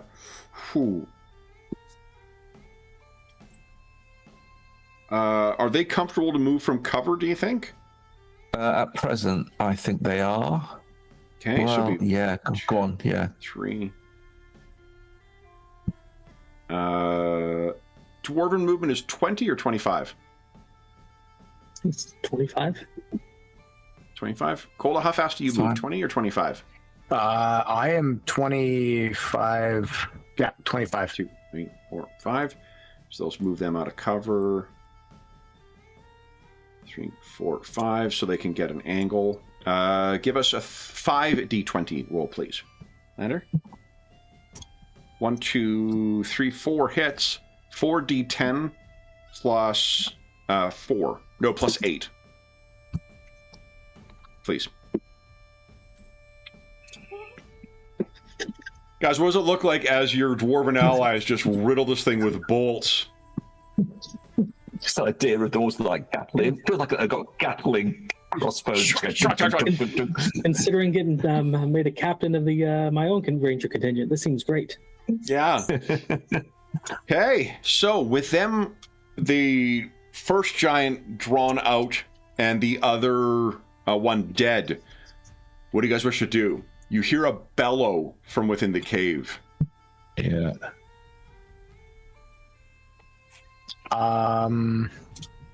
You'll be able to move freely here. We'll keep the initiative orders because for simplicity's sake. What are you guys thinking? Kind of like where we are. However, is this a concentration spell? It's not. I'm going to be popping down another spell next to me. Okay. How long does Bless last? A minute concentration. Oh, so. Great. Okay. Okay, so we'll assume that's will be concentrated. What spell do you want to cast? Considering which level. I'm just going to cast it at 2nd level. Can you move to cover? I'll assume arrow. The dwarves will move back to cover as well. Yeah. Anyone want to reposition their dwarves at all? I think these ones, they're really well positioned up where they are. Like, Yeah, Okay. big tree's getting in the way a bit at the bottom, isn't it? I don't know if there's much better they can. You don't want them in clear sight of the entrance. That's the problem. No. I guess they can move out like they did this time. Okay. Trin and Lander, would you give us stealth checks, please? Trin has it with advantage. Sure. Okay, 16. Stealth. That's not my strong point. Here we go. Nice. It's not too bad. Hiding from giants, it seems, is a strong point of yours. It's highly motivating, actually. What you see, guys, is for those of you on top, you can hear there are two giants that are speaking. And they're... Who speaks Jotun? Okay. So that both of you can hear says, "What's up there? Go and check. Careful. Careful." And what... Oh, boy.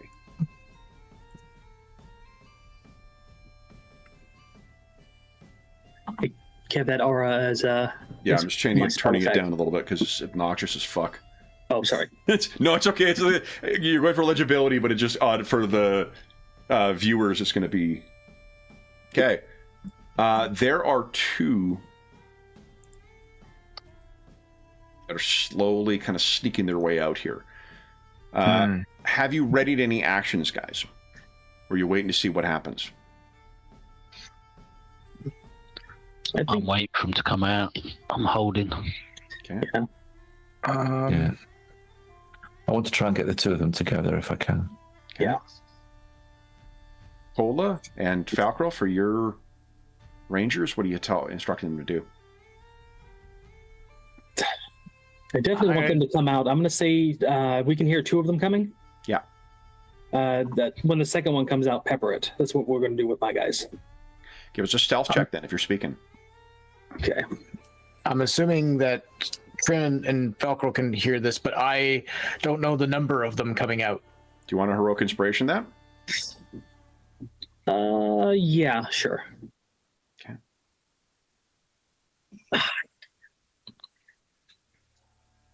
Okay. I'm sorry, Andrew, what did you say? I'm kind of assuming that, like, because we're all being quiet and such, like, Kulla I don't actually know that there are two coming out. I just know that I can hear at least one, or I don't even know. Like, you can hear two of them. You will. Well, I guess Falcro could have probably, like, given a hand signal of, like, there's no reason to think I wouldn't have been paying attention to that. So, okay. I think I'll try to get mine to do the same. Just hunker down and wait until, because we want them to be out far enough before.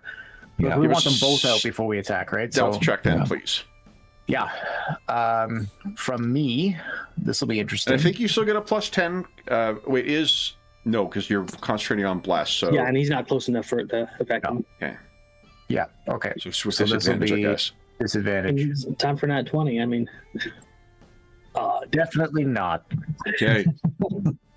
You can hear they're trying to whisper, "They're above us." Yeah. Oh. Yeah. Shit. And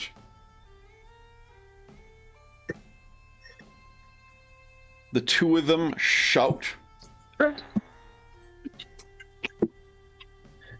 get their extra hit points. Oh, they're all fired up. Cool. They are ready. In a minute. Okay. So the first one is going to immediately start climbing here. Wow. Cool. Well, to here. And he has reach, so as soon as he gets there, I'm going to give him disadvantage because he's kind of climbing. He's going to try and hit one of your rangers. With disadvantage, that is an 18. Your rangers have an AC of 13. Uh-huh. well, it's a good thing I boosted their hit points. Yeah. That is 28 damage they take. So all their temp hit points is gone. And then that's another at that. Still alive. Still alive. He also gets a second attack with Does he? disadvantage. They get two per Good thing we round. came with these That guys. one misses though, because of the disadvantage. And then the second one comes out. This is where you guys had both instructed your guys to trigger, so you can trigger your actions now. Cola, yeah. Oh, sorry. Go ahead, Lander. What were you gonna say? No, it's fine. I was waiting until I could get to. Okay. Yeah. So none of those hit, unfortunately, Falcor. Is it possible if a 4, because Bless could get up to 4 to hit? Yeah. Roll 2 bless, please. Okay, 2d4. 14 and 12. Both of those hit then. So it's a 2d10 plus 4, please. And then Cola gives a 3d20 roll. Yeah, I think we all know who that natural one. Oh yeah, understandably. The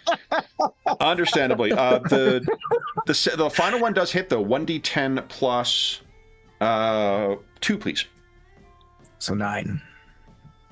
9. Okay, so it's just 26 total. For Arvaldi, Lander, your guys were firing on the second one out. Oh, okay. Is that what you said, or were you waiting for the second one to come out, and then fire at the one that they've got an upper?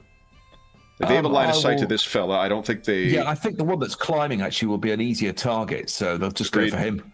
Yep, go right ahead. That's 3d20, is it? 5d20, please. 5, thank you. Yeah. Oh! At 20, baby. All right, that is. God damn, that's 4 hits. So with double damage, that'll be 5d10 plus 10. That's inclusive of the crit. Come on. And Trin, you can roll your 2 attacks for the captain. 42. So he's regretting getting out there now.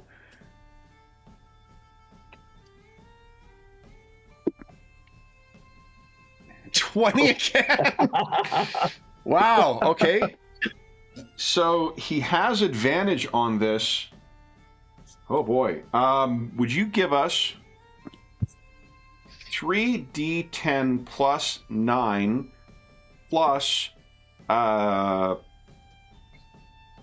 plus 30? 30? Jesus. 30. 56. Jesus. Jeez. Hey. I mean, this is how much damage Trin does when he gets his sneak attack off. So, Trin, if you'd like to make your attack as well, Trin and Lander, I'm assuming you've got held actions. Ditto for Cola. Ditto for Falcaril. So if you guys want your readied actions to go off before we turn to your turn. Another fireball. Love it. Okay. Both of them.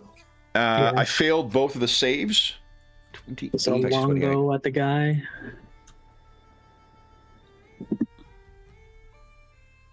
Yeah, so I'm shooting at the climbing one. Okay. Yeah, have advantage on this attack. Fuck. 24 damage from Trin. Yeah, he's got a temporary as well, hasn't he? Oh, he does. Thank you for the reminder. This returning hand axe is not exactly proving very effective. It's returning before it strikes. Gets almost arranged, then like. Okay. Need to get a longer string on it. Is that everybody? I think so. Yeah. All right. Yep. Then the Rangers. What are they doing on their turn?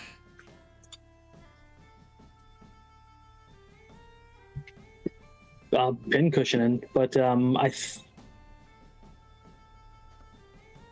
Then, are you firing the one on the ground, I assume? No, they see their allies are being attacked by the one on the cliff. They're immediately going to go into defensive mode and try to shoot him. Give us a 3d20 roll, please. I think my lot. Oh, yeah. Nat 20 again. Holy shit. Give us a 3d10 plus 6, please. Wow. Falls off the side. And then... And they reload. Yeah. So do then- my 5 get another go, or is that no? Yours will get another go, yeah. In which case they will go. Well, if they can, some of them I think I've got line of sight on the one that's on the ground. Give us a 3d20, please. 3. Okie dokie. No, there's I'll misses. miss. Shit. Okay, and then Cola, For the your the Rangers.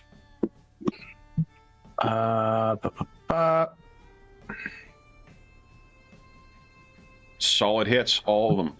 3d10 plus 6, please.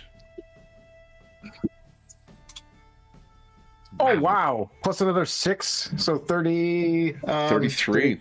3. Yeah, I can math. You're a German professor, not a mathematics professor. If Ingolf fucked that up, we would have issues with. There we go. Then, Cola, what are you doing? I am going to cast a spell. I'm going to throw a guiding bolt at this guy. Nice. Go ahead and make your... So 46. Oh, actually, it should be on my character sheet, right? Right? Yep, you should have 'cause the put all attack these under. That's a ranged attack. That's a good setup for Trin. Sorry, I almost clicked on damage. That's a bit presumptuous. Let's first. Come on, big money. Roll a hit. That is a hit! Beautiful! Nice. 14 radiant damage. 14 radiant damage. Hey, Trin is Yeah. working correctly for you.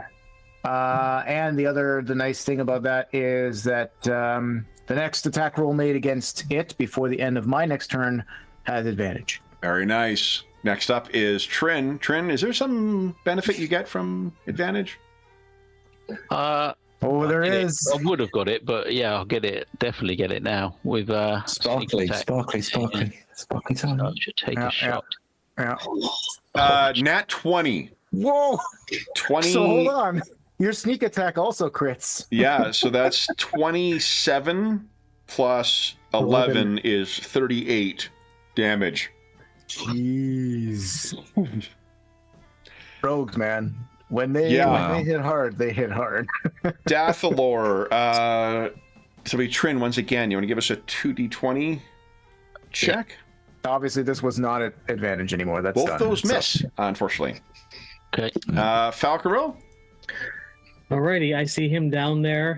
Just waiting for him to climb that wall and get a magic arrow in the face, but I'm going to send a magic arrow at him anyway. Okay.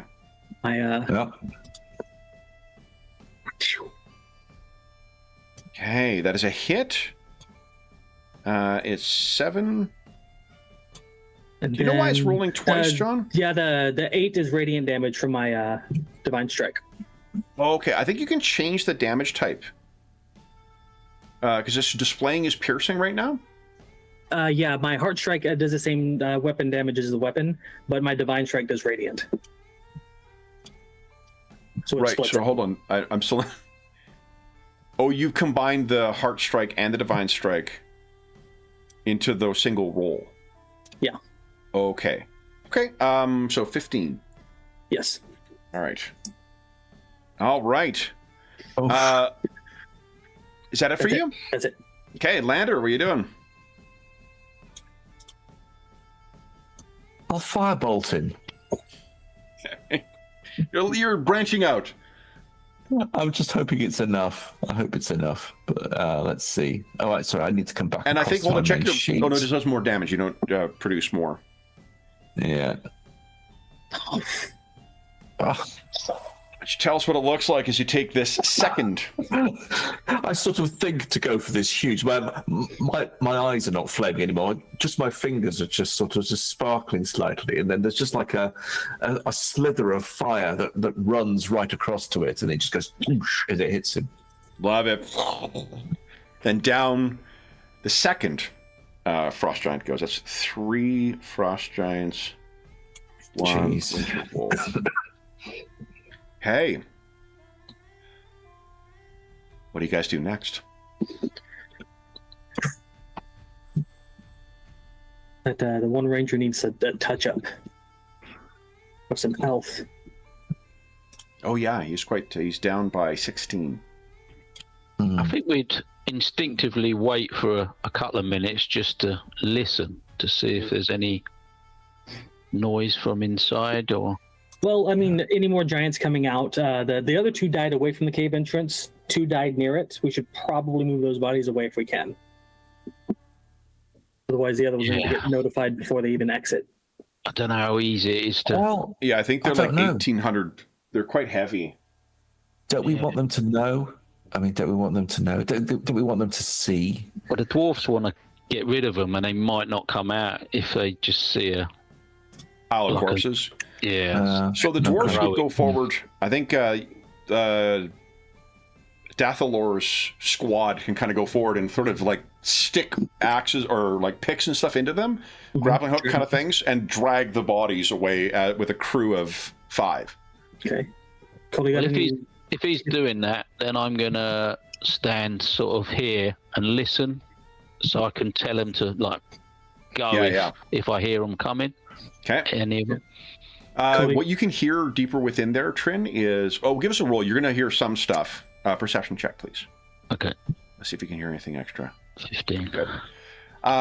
There's a sound of more barking within there too, and it sounds like there are shouts from But deep still within. quite distant at the moment. Those shouts are really quite distant, as are the barking. Okay. Well, I'll just keep monitoring it and let them start dragging this body while I keep an eye or listen out. It's about a half hour that passes with no other sign. Okay. Oh, so we've moved them away. And you haven't heard anyone talking within there, Trin? Like there's not people who are whispering to each other? The equivalent of a giant whisper. Okay. Nice, thank Cole, you got any spells you want to heal that ranger with? Yeah, actually, sorry, I have spells I can use now. So let me do a regular. Hold on, where's my cure? I'll just do a cure wounds on him. Okay. He's only got 12 health maximum, any.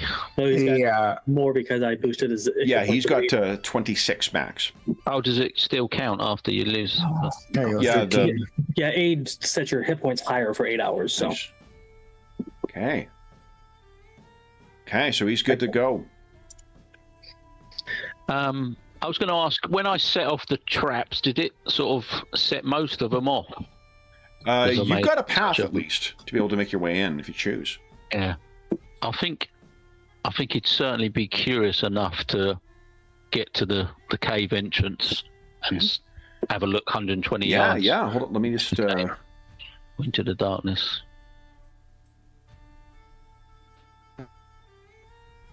Oop, I don't want to accidentally erase things.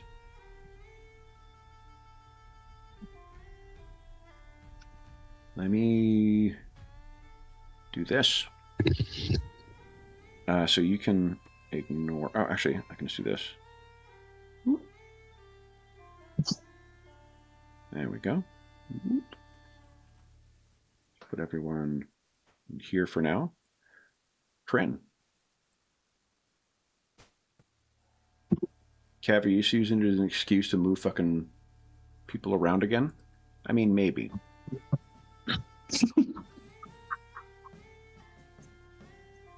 Trin. Can you hear the hounds deeper in the cave? Immersion. They're faint. But Trin, you can go ahead and move yourself wherever you like. okay. I love the feature where you can just drag new players to different maps now. Yeah, it's very, very cool. We had a Okay. fight in Paradar that was on like 3 different levels at one point. It was really man. fucking cool. Yeah, it was cool. Have a little look. So, is this isn't something here, is it? This Nope. no, that's just an initiative marker or something. Yeah, Yeah, let's see here. just checking. Oh yeah, you shouldn't be able to see that actually anyway. Okay. Should be behind a wall. Hold on, let's see. Oh yeah. And you put them on the boom GM layer. Okay. Mm. You can hear from up ahead more shouting.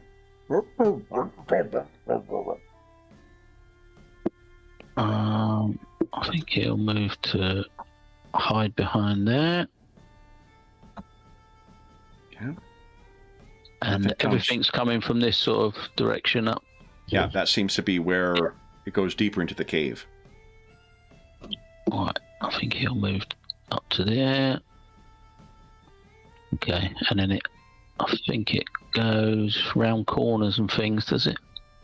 Straight ahead, that is what leads deeper right up here. Yeah. You can hear voices. Okay. Can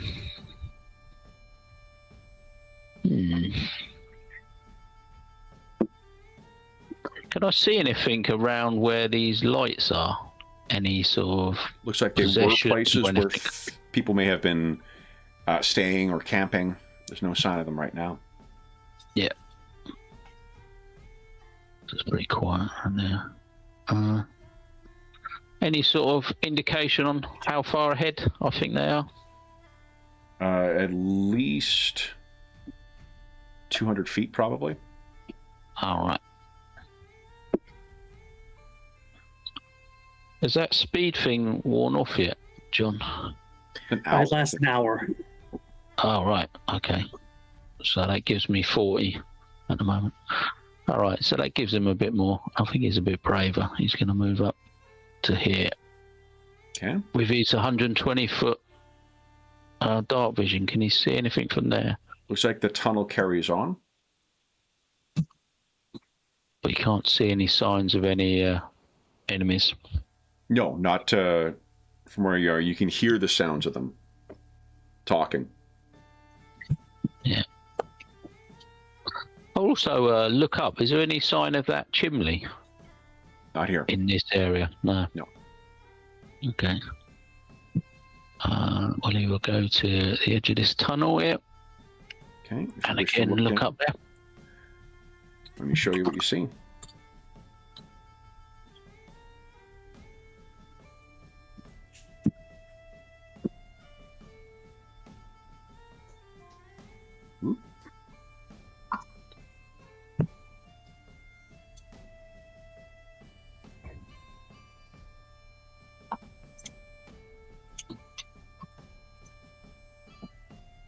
You see where you are?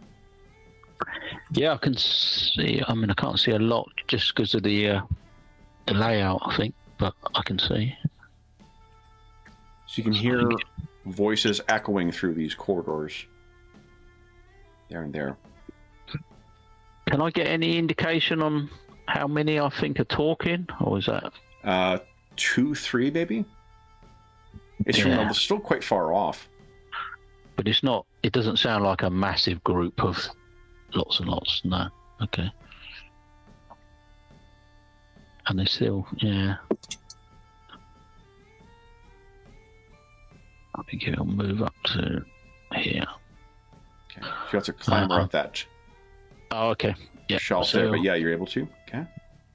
And more from this direction, or straight up? There and there. Oh, both. So multiple groups. Yeah. Okay.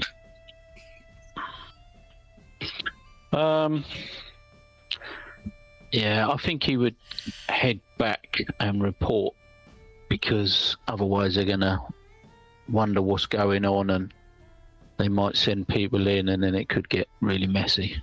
So for now, he's gonna head back. Okay. What do you tell everyone? So I travelled. Well, that must have been 300 foot or so through the caverns, through the large cavern that we fought them in originally. That was empty. Moved into further tunnels that went north, and again that was empty. But I could hear them. Probably 2 groups of 2 or 3 down 2 sort of different corridors. But I didn't actually get sight of them, but they are definitely in there, and I would estimate 4 to 6 maybe, but I didn't actually get sight of them. Okay. I'm not sure we're going to be able to lure them out very easily. And I didn't see at any point. I didn't see that chimney in the second cave either, did I? No. No. So I don't think they're in any rush to come out. So, Truth told, with how far they're in, they may not even be aware of what's happened. yeah, I guess I didn't know how much it would echo through the caves, the shouts and the battle. But yeah, I mean, if someone that could speak giant went in, you might be able to understand what they're saying, because I could hear them talking. Could I? You could hear him talking, yeah. So if someone knew the language. I could give it a try. Okay. So what are you guys doing? I'm pretty stealthy. I could try to sneak in there, and I can speak Jotun. Yeah, I'd be worried about the noise if Cola went in there, because if we did get found, then... Well, I mean... Yeah, I'm well aware. We've got a whole contingency of dwarves that are in lighter armor than Cola. I've got another use of pass without trace. We could get everybody in there. Was just whether you want to take the fight to them, or again try and draw them out. If they don't know what's going on, you might be able to draw them out. But what is Dalthalor? It's hard to say. Yeah. What does he have to think? He's a Dathlor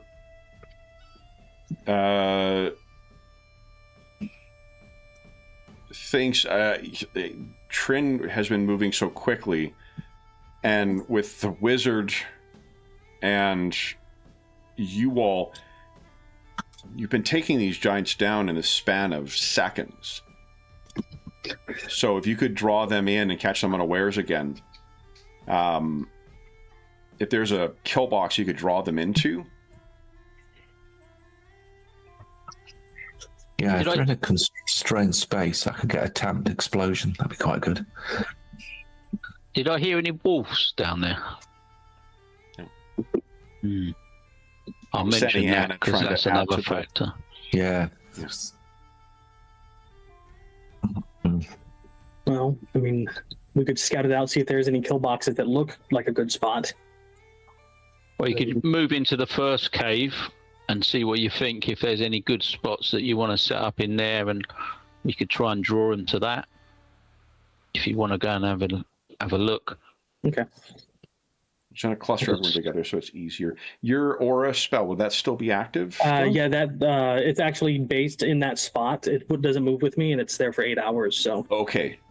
I'm just going to turn the aura off because Awesome, we're not thank you likely to very trigger it. Okay. So let me bring you guys inside the cave then. Retrieve my arrows. Oh yeah, I can't remember what our rules are for damaging arrows. It's I think a 5 or a 6 on the D6 roll. We can To recover. recover them? Okay. Instead of what is in Warhammer. D6. Yes. Okay, so none of the ones I shot, but the 4 I put in the ground for my spell I can recover. So Okay, so here's where you are, guys. This is the cave. So this is the cave where we fought them originally. Right. There's big blood stains in here. Oh, that's right. I saw some of this. Yeah. And this is up here is where I was hearing the noise coming down that corridor to the north. I mean, this is a pretty good kill spot too. If we just position dwarves around the stalagmites and the tunnels, we could retreat into them if they try to push in. Yeah. I mean, is it worth... Can the giants fit down these tunnels? These sort of smaller ones? They came in and They out of can. them. Yeah. Have we noticed this over here, guys? Yeah, that's a tiny one. They would have to squeeze through that. Yeah. Well, that one to the north, similar sort of. Yeah. There's a campfire in there, though. So. Just saying, because if they do come up, if we focus all our efforts up here, and someone does get through back here, we're cut off from the exit. Well, gonna if show you you position in here, I can go and have a look. You know, Here, I'm gonna- in some of these side tunnels, just to. Just bring you guys forward to here as well, so you can reconnoiter. This is the view leading out from just north of here. And the sounds of conversations are this direction and that direction. Right. This is as Oh, far this as is I a went. good. This might be a good, what's it called, choke point. But Yeah, I mean, you probably get all the require light on there. me and Cola to be jamming that spot, so you guys can just pepper the things with arrows and crossbow bolts, because we're 5 feet, 6 feet, and they were like 15. So, Yeah. but then they would probably will definitely come down this direction as well. Well, at least you we've can got. feel free at least- to move yourself forward to get a better angle if you want, guys. I'm Okay. not fussed about you. No one's going to hear you if you're moving around in here, unless you Well- move on one secret spot that I predetermined. Then I'm not going to tell you about. Yeah, this might make sense. Like if I'm up here with someone else, and then because we can take advantage of these 3 stalagmites. To get the Rangers some cover. Oh, I just remembered that they do have that ability to charge through us. We have to worry about. That was Right, some 'cause of the they're- ones you faced. You have not seen that from the ones you faced in the cave. Okay. I mean, they're much bigger than us. So I mean, yeah, it makes sense that they can just. Even if we haven't seen them here, it's not a bad idea to remember that some might be capable of that. So. And I did prep a Guardian of Faith spell, so that'll help it just immediately hit something if it comes within its range. So It will just remember though that it'll help that Guardian hit anything that comes in its range, friend or foe. Just in the enemy. remember- enemy it says. Enemy. Oh wow, okay. Maybe Enemy. maybe it was 2014 different. I don't know. Reminder as well, I believe, unless you've Lander, do you have Wall of Fire prepped still? Yeah, I've got 1 slot left that I can use on 4. You could also have some area control. Yeah, a little bit. Yeah, this looks like a good choke point. If they do overwhelm us, we could still retreat back in the next area and force them to choke down again. I was going to say, this is a good fallback sort of Yeah, very whole much so. corridor, isn't it? Yeah. If we needed to get everyone behind there and sort of take One other it. thing I could do, if I'm up helping block one of these exits, I don't have much that can help in terms of area control, but I could put Spirit Guardians up, which puts an aura around me, and anything that tries to get through me within 15 feet, their movement is halved. So that might help control some speed of things coming through. Well, and John's and then it takes bow's some effect, I think, slows. radiant damage or whatever too. Yeah, so as long as John is peppering with his longbow, it slows them as well. Oh, So yeah. it'd be reduced by 10, and then if you're halving it, they're moving 15 instead of the 40 they're normally moving. Yeah, that makes a massive difference. There's also ways the player characters, once you can move forward freely in this map without triggering anything, because your characters would know when you're getting too close. It's going to be at the edge of this map if you want to see what you're running through in order to get back here. Oh. Okay. So it's, yeah. Okay. Lander, do you have light as a cantrip? I do. Okay. Just going to assume you're going to use it so you can actually give some light off here. Sure. Okay. He's the only one that can't see in the dark. There you go. Is that right? Oh, I'm just wondering if these join up, these corridors. They do. Oh, they do. So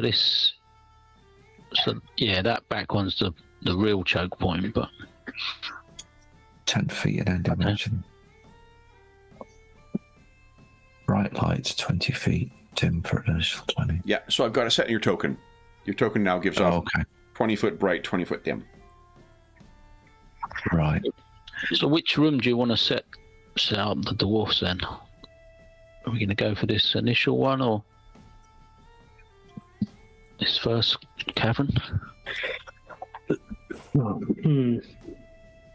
think this They was all converge here, right? Yeah. So if we go too far up, then especially if we know that there are voices coming like this way, if we go too far up, like we're like we I don't know. My point is that like if we know they all have to come through this room at some point, this is the choke point. Yeah. So setting up shop anywhere outside, may not be as effective. And again, my concern would be if we accidentally cut ourselves off. Yeah. Right. Should we set the dwarfs up on these two pillars at the bottom here, sort of behind those pillars? Yeah, with a clear shot to whatever. Then they should be able to hit both those tunnels, sort of, I'd have thought. Yeah. If they're sort of around those pillars. Ones on the bottom here, this is probably a 5 or 10 foot rise, though. Okay. Because they're so tall, would that factor in, do we think? Oh, no, you're right, actually. Battletech rules. That's how you appeal. You guys have dogs in the game. You're appealing to Battletech rules. Like, I am blessed with these players, my goodness. Yeah, I think this is where what I think we should do is at least Trin and myself can run forward and start getting their attention with arrows, and then as soon as they start coming after us, we fall back into here. And they'll be expecting 1 or 2 people to shoot them, but not like 15 crossbows or something. Yeah, so if we can position all the dwarfs around the pillars with the leader there. And then it's just where you guys want to position, I guess.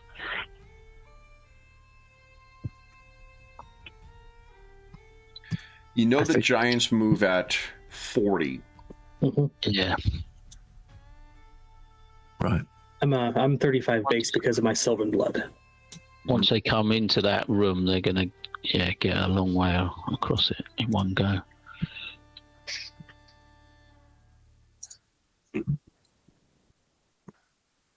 But it sounds like you've got a plan. Yeah. Let's have everyone put the duration of their spells that are active in chat, so we know that those are active for next time. The ones that I have are like either 8 hours, which won't matter, or they're gone. So good to just know that they're in effect when we.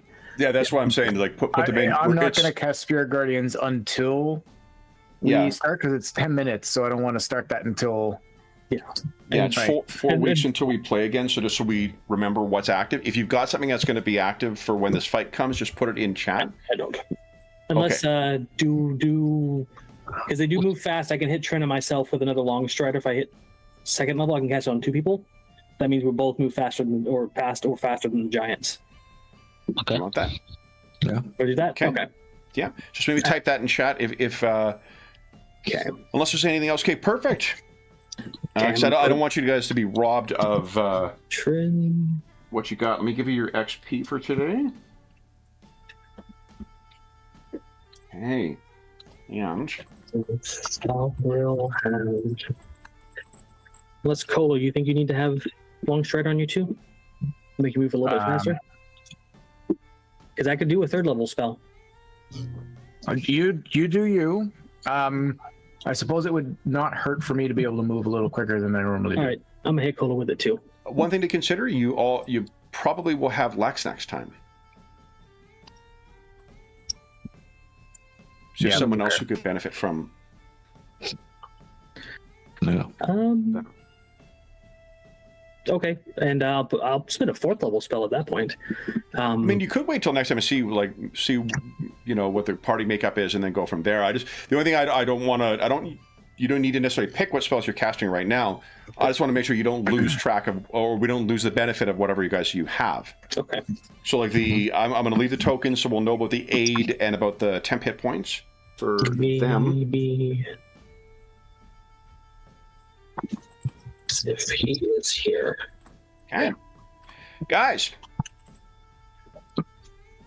you are each gaining 3,100 XP for today's session. 3,100. Ding. Nice.